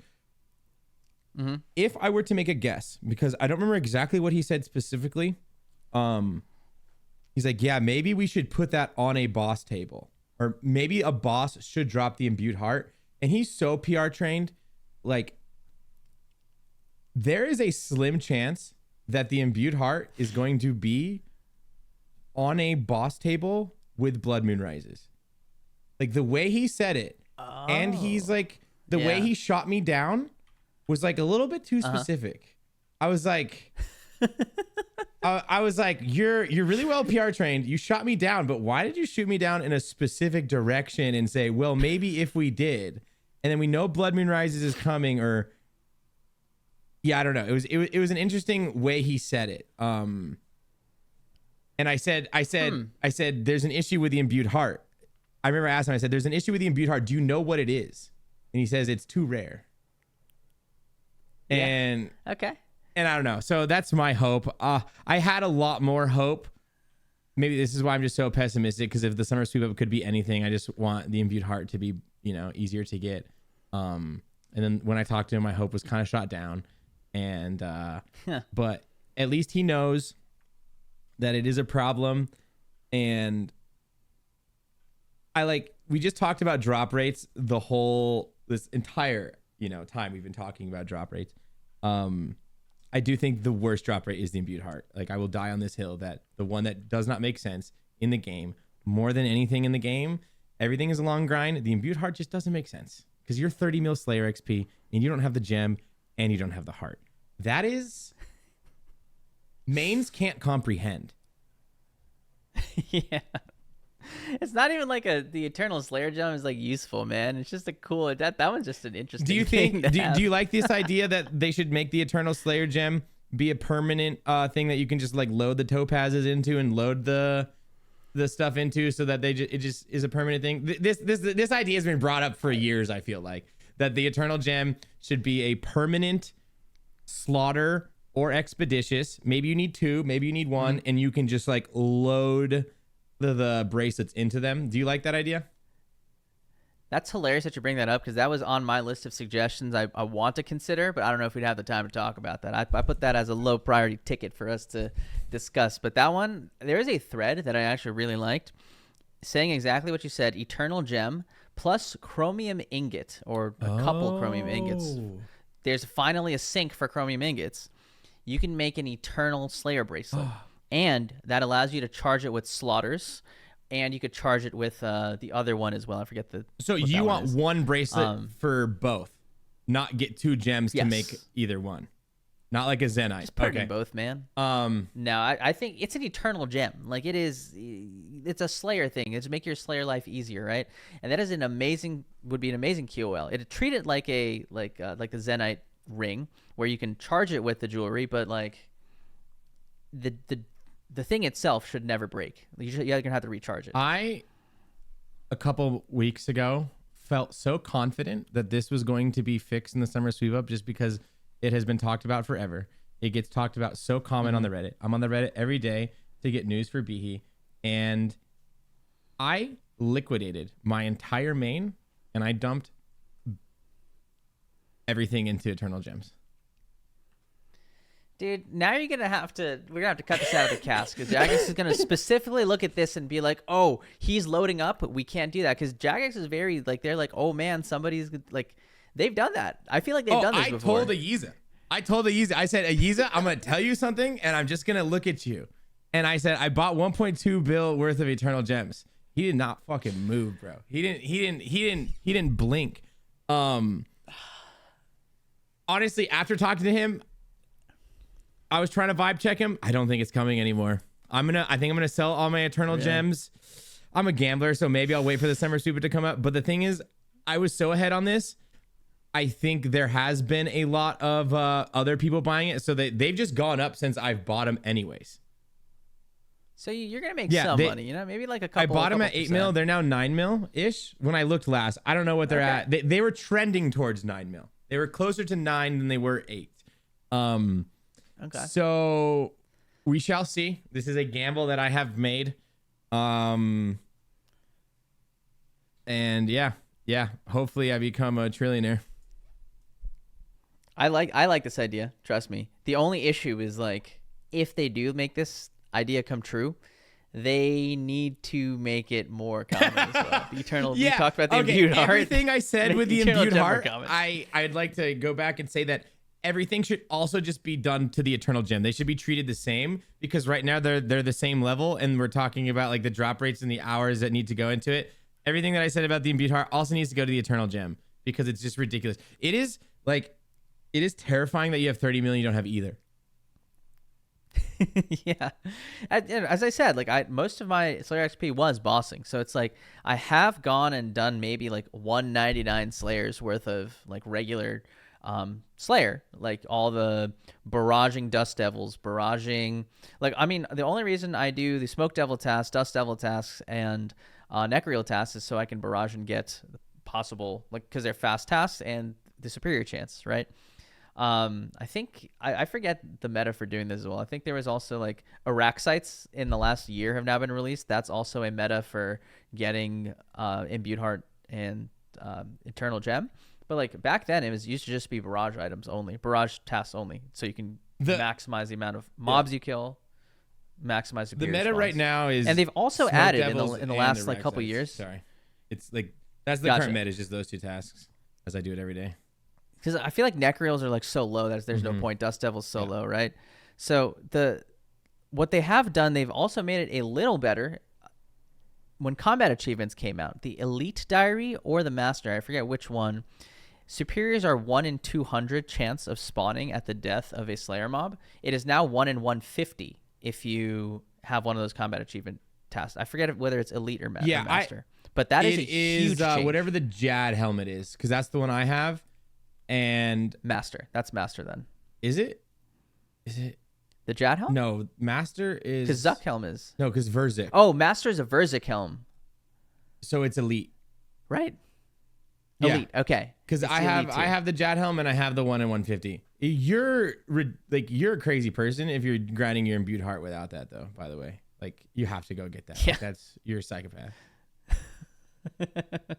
Back in the day, we didn't have none of that. We were doing 1 and 200s, That's like baby. fairly, that's within the last little bit. Yeah. Man. All right. How about this? I'll give you. What are the 2 other topics? So I think Chambers is a huge one. CG is a really prominent topic as well. We talked a couple other things. What are 2 other areas that you would like to see potentially consider for the summer sweep up? I guess let me break this up. 1, what is one of the things that you would love to see? Doesn't matter whether or not it's going to happen. What just your personal desire? You've talked about the imbued heart. Is there anything else? And 2, the second one is, what is the most likely out of the things that we haven't spoke about? Is there an update that you think is definitely coming that you may not care about, but I wrote them all down. Okay, so one I want the most and one I think is going to come. Mm-hmm.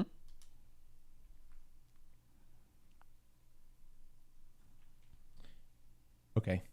The one, I'm going to tell you the... I'm going to read a quick list. I'm going to tell you the one I want. Honestly, hit me with the whole list if you want. We'll go in depth and Rune Pouch Degradation. Most interesting. Rune Pouch Degradation. That was an anti-botting mechanic that now everyone just suffers from. Soul Reaper Axe. Rebalancing. KQ in general. I saw a post today. Monkfish should give +1 prayer because they're monks. I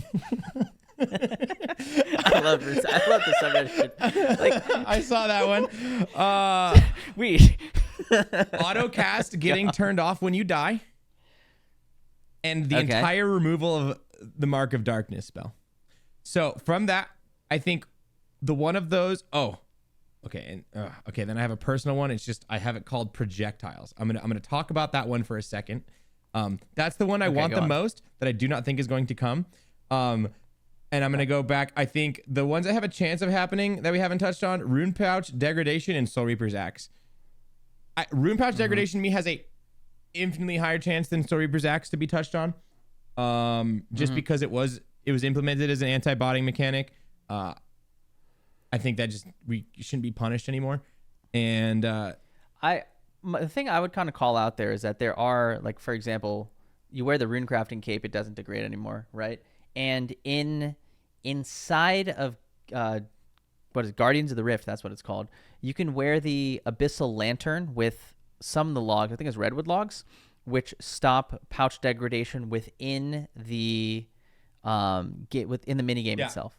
So one of the considerations is possibly being able to take the Abyssal Lantern out of Guardians of the Rift and making a global mechanic so that pouches don't that would be my fix. Degrade, that's what I would like to see. Like in terms, not just getting rid of it, but with with the Abyssal Lantern, letting it use that log outside. Because is there a different one that you use? Is there a better one? I think Redwood's the best, right? Let's look this guy up. All right, what was your question? Redwood is the only one where the essence pouches will not degrade, and you need 90 fire making for that, which is still pretty high in terms of just like if you were doing Guardians of the Rift, is that the one you're choosing? I don't remember.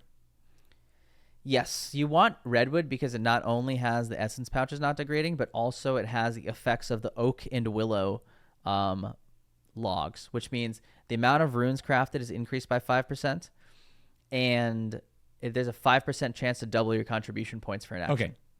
So both of those are like that hits everything. Yeah, I think I think that has the highest chance of coming in. This Redwood Log Abyssal Lantern. Now I don't think it's a high chance. I'm just saying this is the highest chance of all the things I just said. I think it has the being swept up. I like that. I think that would be great. It is easy. Making it global would be a good thing. My only caveat here is I think Abyssal Lantern is way too rare for what it does. It is it's so useful to the minigame and potentially outside. Like the drop rate for this is 1 in 700, which is crazy. Oh, is it? And the also, lantern's that rare? Oh, yeah, I got hella spooned. I had no idea. I thought it was really easy to get. Lantern's very rare, and Jagex heard the pleas, and a year or two ago, they're like, you know what? We get it. You can buy it from the shop at a price of 1,500 Abyssal Pearls, which is obnoxiously Yeah, that's high. crazy. Like I don't understand this reasoning for Jagex to like want to gatekeep all of these types of items. You're like, the Abyssal Lantern should make your time in Guardians of the Rift easier, and you should make it a relatively common item so that like you do like a 10 hours, 20 hours of Guardians of the Rift, and you get this new item, and it makes your experience a little bit better. So you're working towards getting that item. But like right now, you are far from that. You can get 99 rune crafting and never get an Abyssal Lantern. Bro, I think can you turn those in for pearls? The lanterns? I'm pretty sure I got a bunch. Yes, and you can. I honestly, as of 2-3 minutes ago, I thought it was like a 1 in 100, 1 in 200. Because I think I've gotten a few. You lucky dude. They're 100 pearls. You can get 100 yeah, pearls. I think I for swapped them in for pearls. I think that's how many I was getting. I had no idea. Yeah, that's 1 in 700 is insane. The 1500 pearls, that's a dry protection, I guess, that they put in on it. Right. I like the idea of dry protection there, but in that case, like keep it 1 in 700, but like drop that price, man. Like I want these rewards to be accessible. Like it's why are you grinding towards something crazy high? You shouldn't be grinding 50 hours towards a single mini game upgrade. Like, dude, come on. Like, I understand this game is a grind, but like you're just making a regular person's life shitty by being like, you got to get 50 hours before you can possibly get this item. Like, come on, man. It's not worth that much. It's not a Tebow. Yeah, that's pain. On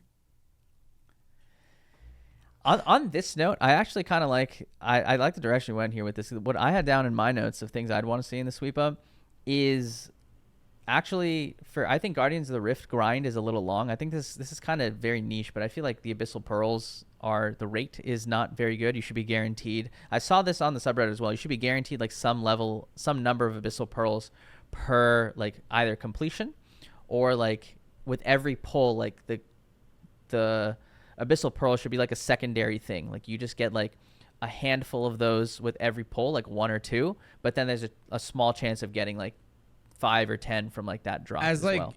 So like finish. Okay. Yeah. So just like making that currency, like you should not be able to pull from the rewards guardian and not get any pearls. Like that seems absolutely agree. I as an ongoing joke on my stream for a long time, I pulled the Rift Guardian a long time ago, and I think the Rift Guardian transmog with the Abyssal Pearls is one of the like coolest pets in the game, dude. You got like that guy looks so cool, but I always say like, yeah, I cannot wait till I'm like 65. I'm retired. I ain't got nothing to do. I'm not gonna go golf. I'm not gonna go woodwork, dude. I'm booting up Guardians of the Rift, and I'm getting my pearls for that transmog, dude. Because I ain't gonna have time to go get that transmog until I'm done with life, bro. Like it's 3,000 pearls for that transmog. So yeah. Dude. Yeah, I'll wait on that, bro. That's ridiculous. 3,000. Yeah. That's a huge I'd number. love to see a boost of pearls, because then I would go get the transmog and I'd have one of the coolest pets in the game, but like I'm not gonna go do that right now. 3,000 is crazy. Like 3,000 is a huge number, but I also want you to think about just half of that 1,500 is the lantern. So like those numbers are so inflatedly high. It's just 1,500 is the lantern, and about 1,500 is the whole outfit. Like it's a mini game. Like you should have people trying to get spending not an exorbitant amount of time trying to get the rewards, or like I understand like cloggers and green logging and stuff, but like these should be incremental upgrades for the average or regular person to make their mini game grind easier or more fun, or make it a little slightly better. You get slightly more runes, slightly more experience, things like that, and you work toward that in small chunks, and then you spend the rest of the time grinding towards 99 or whatever you're going for. Like these should not be exorbitantly high. I also think like the other thing I've noted down in terms of like mini game updates, I also have listed mastering mixology. Oh, how did that not make my list? Yeah. I think it's really annoying to have like 1 or 2 of the like whatever it's like what M, A, and L. I don't even remember the exact what those things stand for again, but like when you buy things from the shop, you have like 1 of those extremely high, and the rest of it's them just the red like one. Everyone's just missing the red one. No one has enough of the red points. So it's just how many red points can I get? Because that's the one no one ever has any of. I have has there ever been a solution proposed just combining them all into one? Is that okay? That was definitely a solution I saw, like making it just like one single currency. Like, why would you have three separate so ones? the reason why there's 3 separate ones is because the red point corresponds to the more rare herb, right? So I think how I would do it is make everything 1 point, but I think when you're turning in stuff that use the blue herbs, it should be 0.75 points. When you're turning in stuff that uses the green herbs, it should be 1 point. And when you're turning in stuff using the red herbs, it should be 1.25 points. So like the blue ones don't give you a lot, but it all goes to one currency I'm now spending. So if I'm getting a lot of blues, I'm still just getting the points that I can go spend. That was just me literally right before we filmed. I was trying to think about like mastering mixology and what my fix would be. I don't know if someone's got a better idea. Maybe like, I don't necessarily like this idea of all of the blues going to the same and all of the greens going to the same and all the reds going to the same. I think they should be weighted proportionally. Like a guam shouldn't be giving me as much points as the toad flax. You know, 'cause I'm sacrificing a brew. With the guams I'm not sacrificing anything. So give me more of the points. You're going to use those or anyways. whatever those numbers I just spit out. I just think that they should be scaled more appropriately. And then when you unlock, because you're not using a lot of reds in the beginning of that mastering and mixology grind, but towards the end, I'm going to be using more reds, and I'm just going to be, I want more points for those because I gave up a nice herb to be able to do that. I didn't give up a nice herb with the greens and the blues. I think for these, like, I still like the idea of keeping the 3 different colors, 3 different sets of herbs, like the lowest tier, medium tier, high tier. They can be split differently. You can still have the different colored pastes. The final currency, though, is where I think it should be consolidated.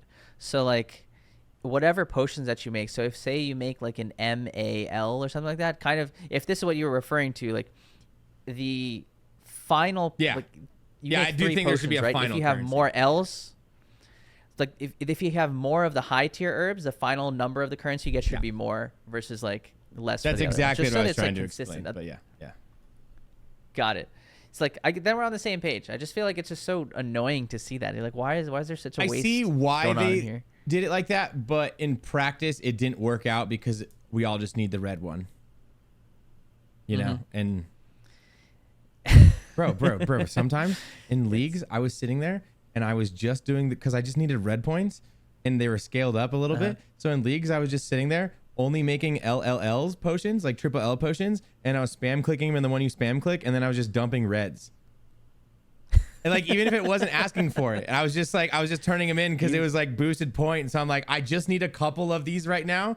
Like I wanted some goading so I could AFK on my phone. So I just like spammed red. And what's really nice is if you do spam click tournament and you did get assigned an LLL, you get the nice points. So like, I would do an inventory of just LLLs put through that one machine, and I would turning in an inventory. And I don't know like if this was lucky or not lucky, but when I would turning in a whole inventory, twice I was getting the exact potion of the LLL through that machine. So it was kind of nice. And so that was my workaround, but that's not how it should be worked around. You know, like No, you should not be having to put that kind of band-aid on it, right? Okay. So all right, so if I heard you, the thing you think is most likely to come in is going to be that rune pouch not degrading for rune crafting with the lanterns. You talked then about the projectiles. Yeah, all I said was projectiles because I need to explain. What does that mean? This is like my own personal thing that I didn't make a Reddit post. I've not talked about this. I briefly talked about it with Tasty. This is just this idea I have. This will not happen anytime soon. But what are your thoughts on them going back to old content and retroactively fixing the how projectiles work? For example, at Zulrah, should I be able to I see the range attack coming and then I'm flicking to range? Like I see the mage one coming and then I'm flicking. Like there's so many things that are like back then the technology wasn't there. All the new bosses have the technology. Like Yama, I see it coming, I can just change. Same thing with Olm. Like it's a very fast projectile that's going to come, but if I'm ready to swap to range, like I have that 2 ticks where like let's say I'm camping mage when that flame ball comes out of Olm, let's say it's range, like should I be able to react to Olm? Like I think I should, because that's a very fast. It would be very hard. It might throw me out of my 3-0. Like, should we retroactively go back and fix the things that weren't damage on land? You know, damage when the projectile is landing. When I think about it, I think Ulm, I think Zulrah, and then my third one is and I don't know why this one's it doesn't exactly fall in line with Ulm and Zulrah, but one of my biggest gripes is Sotexeg and TOB. When you're on a bad ping world, and I like to raid on 416 just because it's fun and the world is lively, and I have 80 ping on 416. That Sotexeg orb arriving on you, like, it's hitting you so much earlier than when it looks like it's hitting you compared to a lot of other things. Like the projectile in Verzik feels pretty good. The stuff in Yama feels good. That so attack, those things hitting you, it just feels like the game is lagging because it doesn't really line up exactly when it's hitting you. And so I would like to see like just an overhaul of projectiles hitting you. Can we react? And I think it adds depth to the gameplay. I think we now have the technology we did not back then, and I think it rewards skilled players. Yeah, what are your thoughts on going back and fixing projectiles that were made back when projectiles weren't how they are now? I really like this idea for Ulm. I think for a raid boss like that, that should be reactive. You don't need to be proactive, basically. You should not be punished for that. Like Ulm, there are times where Ulm just like smacks the heck out of you, especially like challenge mode Ulm, and you're like, there's quite literally nothing I can do about that. That's just the roll of the dice. That doesn't feel like fun gameplay.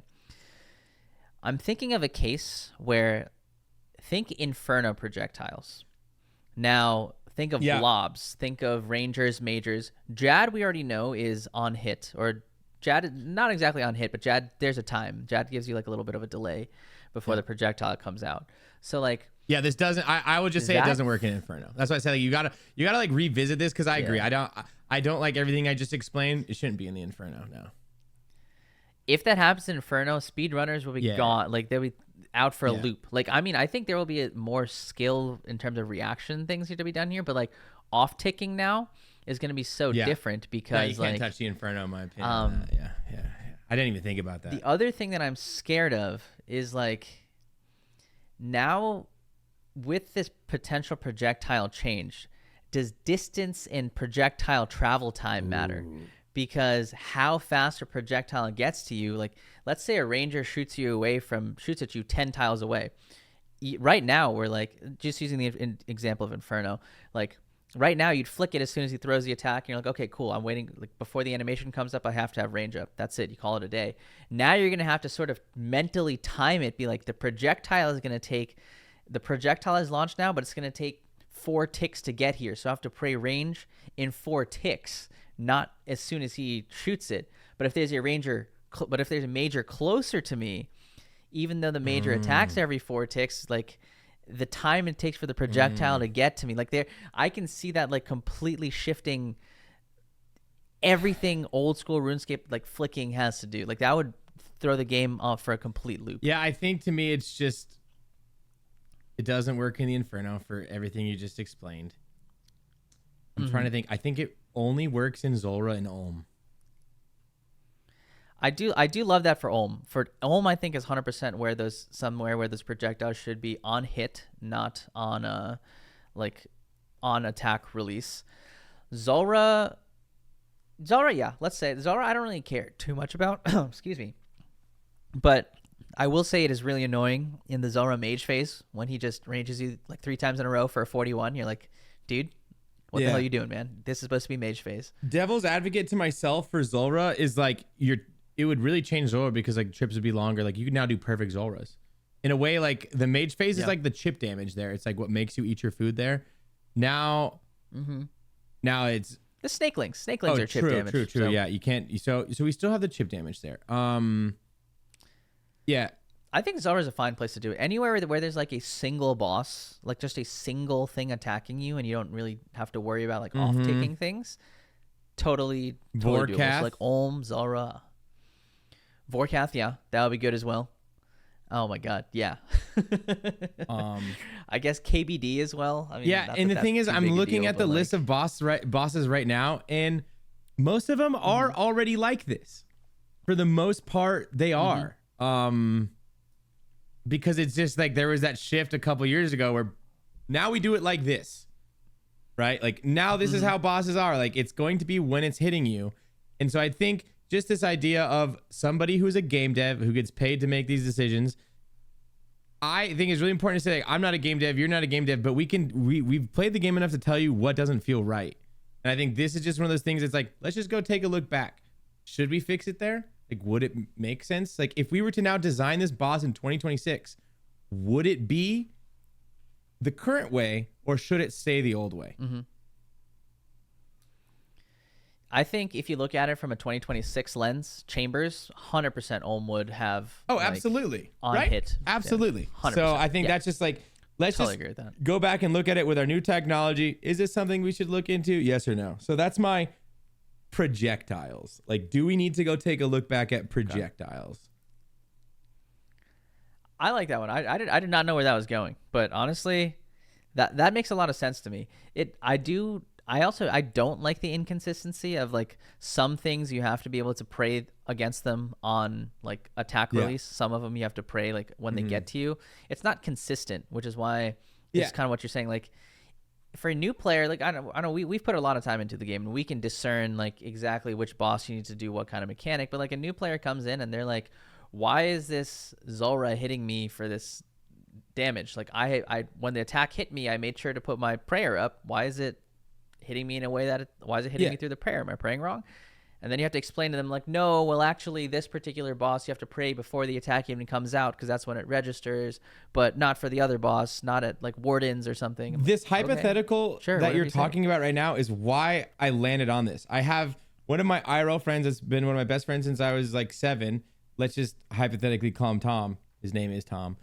So Tom is Tom has been started to he's been playing the game recently and he's getting into it and it's like this is a conversation I have with him. I'm like, no, this is he goes in his boss. I'm like, no, so that's an older boss. It's gonna be like when he starts his animation of the attack, that's when the prayer is going off. And then I'll be like, okay, no, this is a new one. This is a projectile land boss. And so like I've had this like we talk about it in Discord when he's like trying to learn these bosses. I'm like, nah, this is an old one. It's the old way.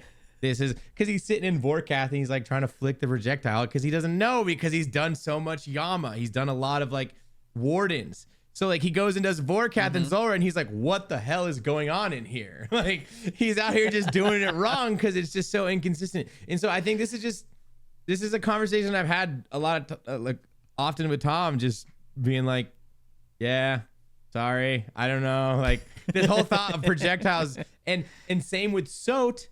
I've taken when I was doing my scythe grind, I was trying to take as many learners as I could, and learners struggle the most in Soat. It is just so funny. They just like they get smited earlier. They don't know it's like they're trying to turn their prayer back on. It's not working. And to their point, like, yeah, that range ball was not projectile. Even though it looks like it's projectile, it's actually like doing it a little bit earlier than you. And if you're on bad ping, you're just like lost. These learners are just, if they're new to the game, they're on not perfect ping, they get there and they just die because they're just like, it's not, I think that projectile needs to be revisited because it's like just punishing these new players in a way that I can't even explain to them other than just apologizing on behalf of Jagex that this is not working properly. I very much agree with you about Soat. It's like something about that projectile. Like if you miss, like you have to have your prayer up like a tick earlier than you expect for a projectile that hits you directly. Like for Yama, you have to have it on a certain tick and it feels right. It makes sense. You're like, oh, when it hits me at this time, I know I got to have it up here. He flicks his finger or something. I'm like, I know exactly when for it to come. But like the Soat projectiles, they come close to you. If you turn your prayer on after that, like when it hits you, it's already too late. You'll be like, you're too injured. You can't turn your prayer on. You're like, wait a minute. When do I have to turn it on? Like I've got 1,000 Tobs under my belt and I still get that feeling. This is that only place where that you feel that like slight, like I need to have this on earlier than I usually do. Like once you get the timing down, you're like, okay, I get it. But like, it's not immediately intuitive. I'm there with you. Same thing. It's like 650 Tobs. And I just like, I still am just if I'm on a bad ping world, it's just so annoying, and it's just like everything else in the game feels right. So it just feels like it's broken. It just feels like the game is lagging. Whenever there's no other room I check my ping more than SOAT, because I'm just like, oh my God, what is going on in here, bro? I must be on a bad ping world because this SOAT is just driving me insane. Anyway, so that's I hope somebody, most of our conversations today like have had Reddit posts about my projectiles idea has not been taken up by the masses. Hopefully someone listens to this and like, okay, I'll go doctor this up and go farm some karma. Yeah, dude, hop on a Reddit your essay, a little chat GPT in there, boom, free 1,000 karma right there. Nice, dude. Okay, I feel like we hit a lot of really good points here, and you know, the way I'm talking with you, I think there are also like 5 to 10 more things that I would potentially add. They're all super, super tiny. But like, I know we were talking Zulrah. I'm gonna try to spitball through these really quickly, just based on how long we've been here. Like we could make this the summer sweep of Bible, and this would be a 5 to 10 hour video. Like I'm not gonna lie. Like we can sit here and dissect every bit of it, right? But I think we hit the important ones, at least, you know, from an Iron Man perspective from both of our eyes. I know we just talked about Zulrah. There's something super minute that really annoys me. You know that attack delay on Zulrah? You have to walk in and spam click the hell out of it. You're so right, dude. What is that?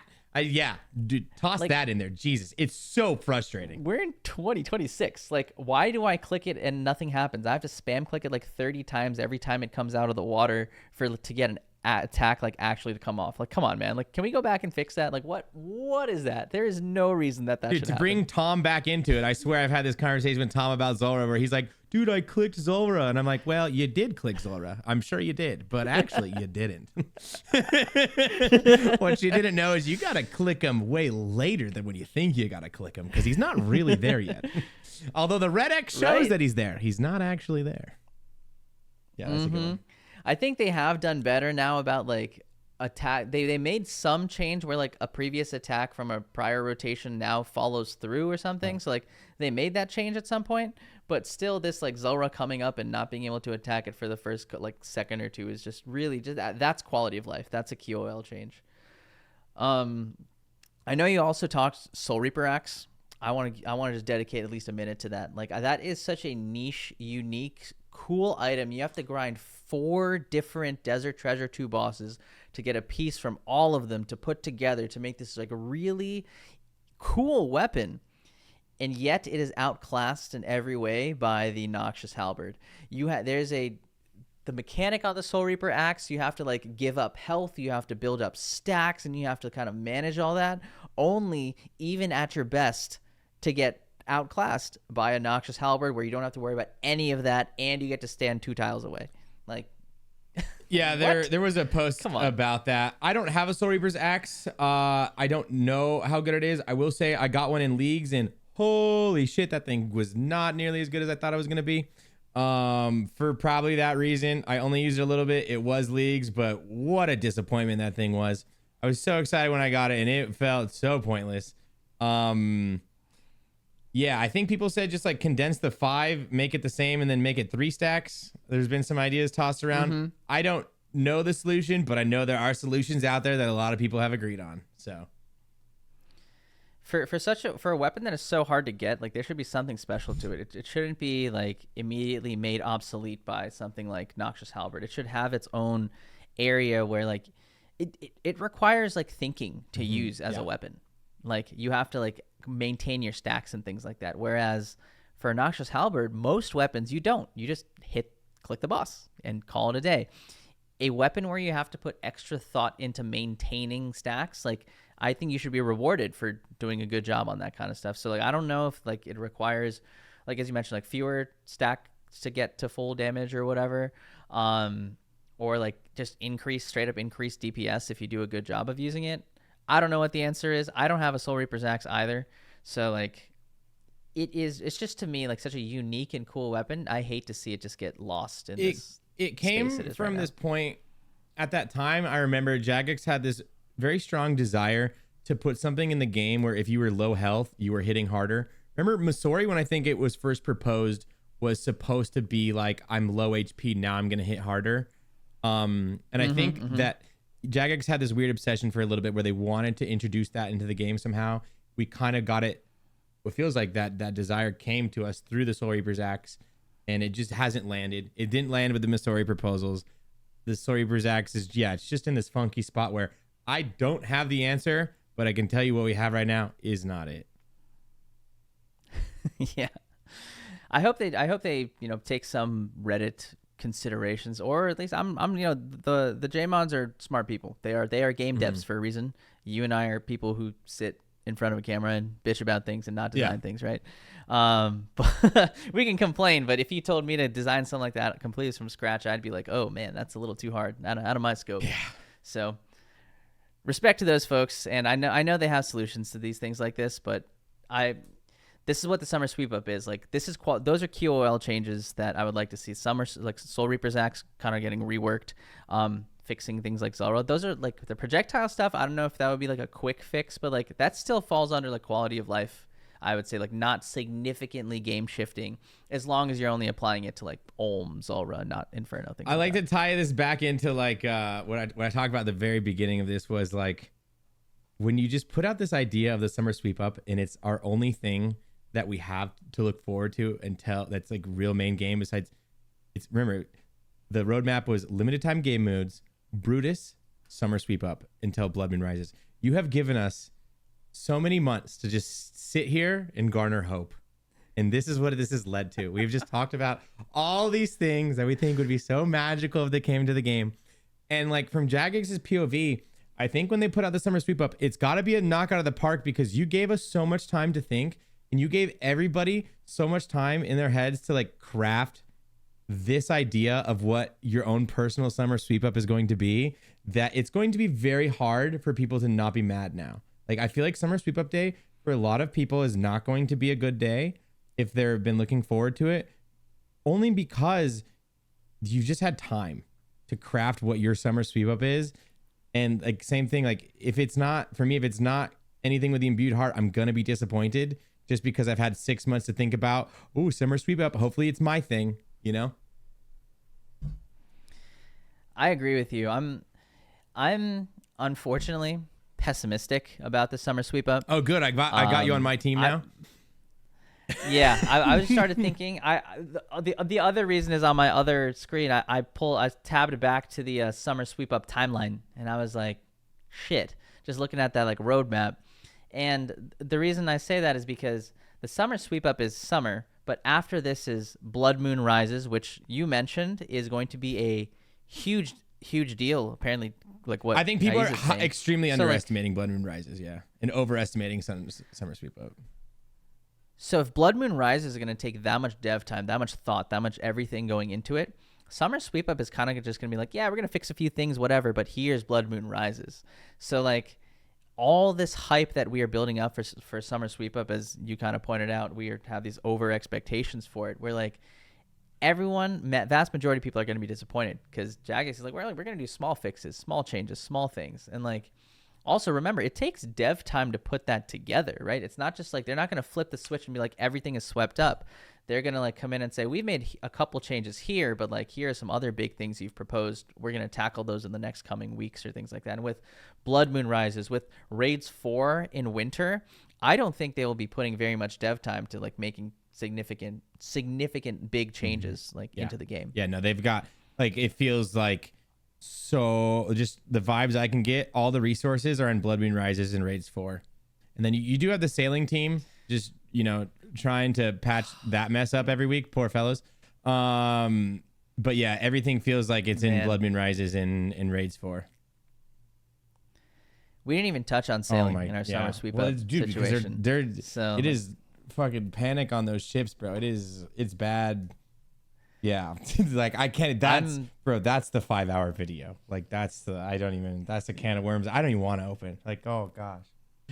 Sailing came out 6+ months ago, and I feel like it is in a state where we'll just touch on this very briefly. Like sailing is in a state where I think a lot of changes that have come in the last few months feel like small changes that should have happened like almost immediately to sailing, not like 4, 5, 6 months later to a skill that you're just like if you wanted to make last year all about sailing, hype up this brand new skill and then not maintain it and not make sure it, gets the love that it deserves, which I don't think it did in the first couple months it came out. It was just kind of, okay, go guys, play it and we'll figure things out at some point. And that some point was 4 months later. To not go back and reiterate on a skill where you've gotten a lot of feedback on feels kind of like, so you worked on Brutus and gave us a cow boss, and you're not taking into consideration any of the feedback we gave you about it. Like what Yeah, gives? I think they've tried with the boat combat. I think that people are excited. I just haven't really touched it since the beginning. I have a lot of complaints. I took a big break after the first 2 weeks. Like I got what I wanted out of sailing. I got to 84 in the beginning, and then what really happened is I did all the glides. I got my glide time. I needed to get to some sailing level for something. I don't even remember what it was. Maybe I think it was the Marlins for my extended stamps. I don't know. I got to 84 sailing for some reason. I'm sure we could go look at what 84 sailing was, and I think it was for that reason. Anyways, I'm trying to max my iron, and yesterday I love RuneScape. I ran out of topazes for my slaughters, and I was like, oh sweet, we have the new gem bag. Let me go get my topazes that way. Instead of spending hours mining, I'll just passively work on some sailing XP while I get my topazes. And I just started sailing again for the first time since it kind of came out, and I did what I wanted to do with it. And bro, that thing just feels so detached from RuneScape. Like I hopped on my boat and I was like, I'm going to go salvage. I'm just like driving a ship. Like what even is this? It just, yeah. I love how much of the world that it opened up. It is very cool. There are very cool aspects to it. I just wish that it was a little more tied into the main game. Like obviously it's hard when this is your first skill in 20 years or something like that. But I would have hoped that over the couple months after sailing, they slowly added more things to tie in the game. They are doing it now, but it almost feels like late. You're like the ship has sailed hilariously, no pun intended. I want to direct your, okay. I can be so upset with sailing, and there's so many things I can nitpick with it, and I'm a hater, certified, self-designated. Okay. But I will say, Okay. I try to look at sailing how I imagined people looked at Zaya when Zaya came out. That's just what I'm trying to do. Because if we take a look at what Zaya was when Zaya came out, I wasn't around, but people talk about how it was a dumpster fire. And I'm just right now we're in the beginning of Zaya. We're when it looked different, when there was nothing to do. That's how I view sailing. That's not how it should be done, but that's how I'm copiuming myself into saying sailing will be fine, because love Jagex. They honestly crush so many updates. I think there's only been a couple flops since I came to the game. Sailing is a flop, and forestry falls into that. And I think everything else has been banger. But sailing was a massive project, and I'll give them their time. In a year, if I still feel the same way, and I don't feel like there's progress, then I'll change my tune. But like I said, self-designated certified hater, but I'll give him some time. I'll give him more. The ship has sailed, so you're going to have to really wow me to get back on. But yeah. Okay. I like that viewpoint. You can say that you don't like a skill, but you can also give Jagex their props to be like, I like what you did, or I understand what you did, and I'm giving you extra time to potentially fix that and make it better. We can talk for days about what can make sailing better. I'm not going to call myself a sailing hater. Just one of the it is a really cool thing to just kind of kick if we weren't in this age of efficiency scape, getting things done and things like that, getting XP, the concept of just getting on a freaking boat, hanging out, maybe sometimes with people or by yourself, and just going places and making the world feel so connected, that, just the concept of it is awesome. It's just truly beautiful. Just the fact that I can sail from one place to another, from one continent, not whatever, area to another. You're like, holy shit, this is awesome. It is a world. Usually we just teleport places and call it a day, but now you're just it is truly It's so funny that's the part you like. That's the part I hate. It feels so disconnected. Really? Yeah. To me, yeah, that's the part that I dislike, because it's just so not RuneScapey. in my, old head. But I'm glad someone is enjoying that part. Like that's what it was supposed to do. I voted sailing in. Like I voted sailing. Yeah. I wish I didn't. I wish it was shamanism. I feel like shamanism would have fit the game more. But like to your point, people do like that, and maybe I am the minority, and that's fine. I'm the minority. And I do think I am the minority. I think like it is like I don't like that part of it, but I'm someone I don't have to like everything. It's okay. The downside is like as a concept that is really cool, but like in terms of gameplay, like what is there, right? Like that there's no like it has unlocked maybe a few new resources, few new areas to train things, but still doesn't feel like sailing has made this game so much better. It's like as a like if I looked at it like a couple years ago, like not knowing sailing's coming, I'd be like, oh, sailing would be cool to tie the worlds together, but like that's it. Like not as like a full on skill, but kind of as just like a way to bring the world together. Like not as like anything else. But now that there's so much like XP involved and things like that, you're like, okay, you have to flesh out all this different training. You have to have different this, different that. Like there's a lot that goes into making a skill, especially in this day and age. Yeah, it's obviously this is just like sailing rework more than summer sweep up, but like if I were to do a quick fix to sailing that would make me personally more happy with it is we have these things that are we have the glides, we have the I don't know, but the last one's called the Gwyneth glide, so I would just call them the glides. Those are so much fun. I loved those. I loved that last one. I had a blast. It only gives you XP. There are so many items I have to go get from sailing, and this kind of goes back to Imbued Heart. I want to do the fun thing, and I want the fun thing to give me the items I want. The fact that I'm just going to go grind sailing for XP with the glides, and I love the glides. I had so much fun, but I need to go do salvaging. I need to go kill orcas, or I don't know, but like I need those Shadows of the Storm. I need my dragon hooks, and I need my dragon cannon barrels. I don't know if I'm missing anything else, but like there are important items from sailing that are very important that do not come from the most fun thing sailing has to offer. And I do not understand why the fun thing you do in sailing offers you nothing but XP.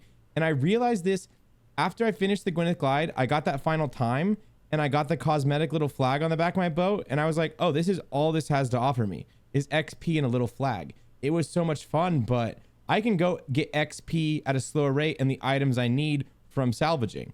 I'm now going to go salvage. So I got my little flag on the back of the boat. I had fun, and I don't feel like I want to go do it again until I have my dragon cannon barrels, because if I get to 99 sailing without my dragon cannon barrels, I'm going to feel like an idiot who's going to be doing post 99 salvaging, which just gets me back into my issue with Slayer, And yeah, that's my gripe. It's like, man, I wish when I finished the glides, I got some Hunter Rumor styled pouch that I can open up that gives me, you don't even have to give me anything good. I just want to click it open. I want it to be stackable, and I want to get honestly some dog shit items, but I want to spam click, and I want there to be a chance that I get my dragon cannon barrel. I want there to be a chance that I get my dragon hook. I want there to be a chance I get my bottle of the storm, instead of me like leaving the most fun thing to go do the most boring things, because the most boring things offer the items, and I don't understand why the most boring things offer the best items. It makes no sense.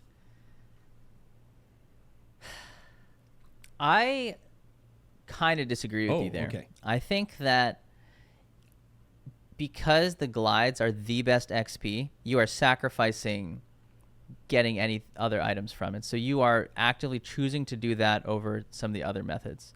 However, I will also say I hate the inflated time to complete things from sailing or get items. This just feels so artificial by setting drop rates of items to be like 1 in 1,000, 1 in 1,500, 1 in 2,000. Like, there's no reason why you need to spend 10, 20, like not 10, but like 30, 40, 50 hours for like a single small upgrade for your sailing vessel here. Then you got to do it again for another mob, for another 2 to 3 different mobs. Like that I don't like. That needs to be made way, way more common. Like getting a dragon cannon barrel upgrade, like, yeah, it's the best thing in the game, should not be 1 in 20,000 from salvaging. I know they added like krakens, like veiled krakens, so I don't remember the drop rate of dragon cannon barrels from those, but like anything, like those upgrades should kind of be like, oh, maybe like a few hours to get that at most, considering all the different upgrades you could make on your boat. it just feels like so lazily put together to be like, okay, for people to get the best boat, they have to spend 400 hours getting all these different parts and things to put it together. Dude, just like make it way less than that. The game is meant to be enjoyed, right? Like I understand like you want to grind towards having a better boat, but like not a boat, no, making a boat grind 400 hours, 300 hours is not fun. That takes away from the spirit of the fun of playing a game in general. Yeah. Okay. To go back on your argument of too much XP, I'm exchanging XP. Maybe we lower it, okay? Because if you think about agility, best XP per hour, Sepulcher gives the only items from agility. You know, like you get the ring there, or is there anything else? I don't even know. But like, I will say the XP from the Gauntlet Glide is insane. Like it is wild how much XP per hour you can get from there. So maybe reduce it, or I don't know. Like what I'm saying will never come into the game, but that's just my gripe with it. I just like, man, I really like the AFK stuff is AFK, but like I play this game to have fun most of the time. And I just want to have fun. And I had fun at the glides, and it just feels weird that the only reason I'm there now is for XP. But like if I was to be at the Sepulcher, I would be there for the best XP and a chance at an item. Agility is one of those weird things because agility has been historically so slow, and then they're like, yeah, guys, we kind of realize how bad it is. We're going to release something that's really, really good, and it's just best everything. I don't know if I like that in its current state, but like I think you can sacrifice here. That's what I like the idea of being able to, can you do the highest XP per hour thing, but you're sacrificing the ability to get an item, or you get something that is slightly lower XP, like bit less, but not like comically less, to the point where like there's no point even doing this at all. So it's just like there's some balance between like giving people the opportunity to choose between either path, and both paths feeling like one is not extremely better to do than the other. Yeah. So yes, I feel like we opened the can of worms. Yeah. I'm trying to stuff the worms back in right now, but it is what it is. I think there's some things to consider. And it is a can of worms. We did open it, and I just go back to we're looking at Zaya in its first rendition, and it's fine. I'll let them figure that shit out. It's you know. Man. Alrighty. I think we've hit a bunch of topics on Summer Sweep Up. But the biggest things, we talked for a long time about chambers. We talked about CG, and a bunch of other things here. So I don't know. Just long story short, I'm now on your boat. I am a little more pessimistic. I don't think there'll be a lot of upgrades or updates coming dude, here. If you go and look at his face and his excitement at the beginning of this compared to now. Thanks for ruining it for me, man. Now I'm just not even gonna play for the next couple months. I'm trying to tamper expectations so everyone isn't mad. I'm doing Jagex's work for them, dude. Yeah, dude. You're on the Jagex payroll now on Behe. I see you. They paid me $5,000. Alrighty, man. Sheesh. I need a cut of that, buddy. I'll take $4 or $5. All right, you got any final imparting wisdom for the folks out here? No, just, everyone make sure you say your prayers for the imbued heart, because that's all we got, man. All right. Teddy Papa Slice, thank you for coming on. This is my first team ramble, or person to come on and ramble on with me. It was a blast. Thanks for having me. And, dude, for sure. I will catch you in a couple weeks, and I'm going to message you as soon as that Summer Sweep Up blog comes out, and we'll cry together. Oh, okay, I'm down. All righty, man. Yeah. Thank you.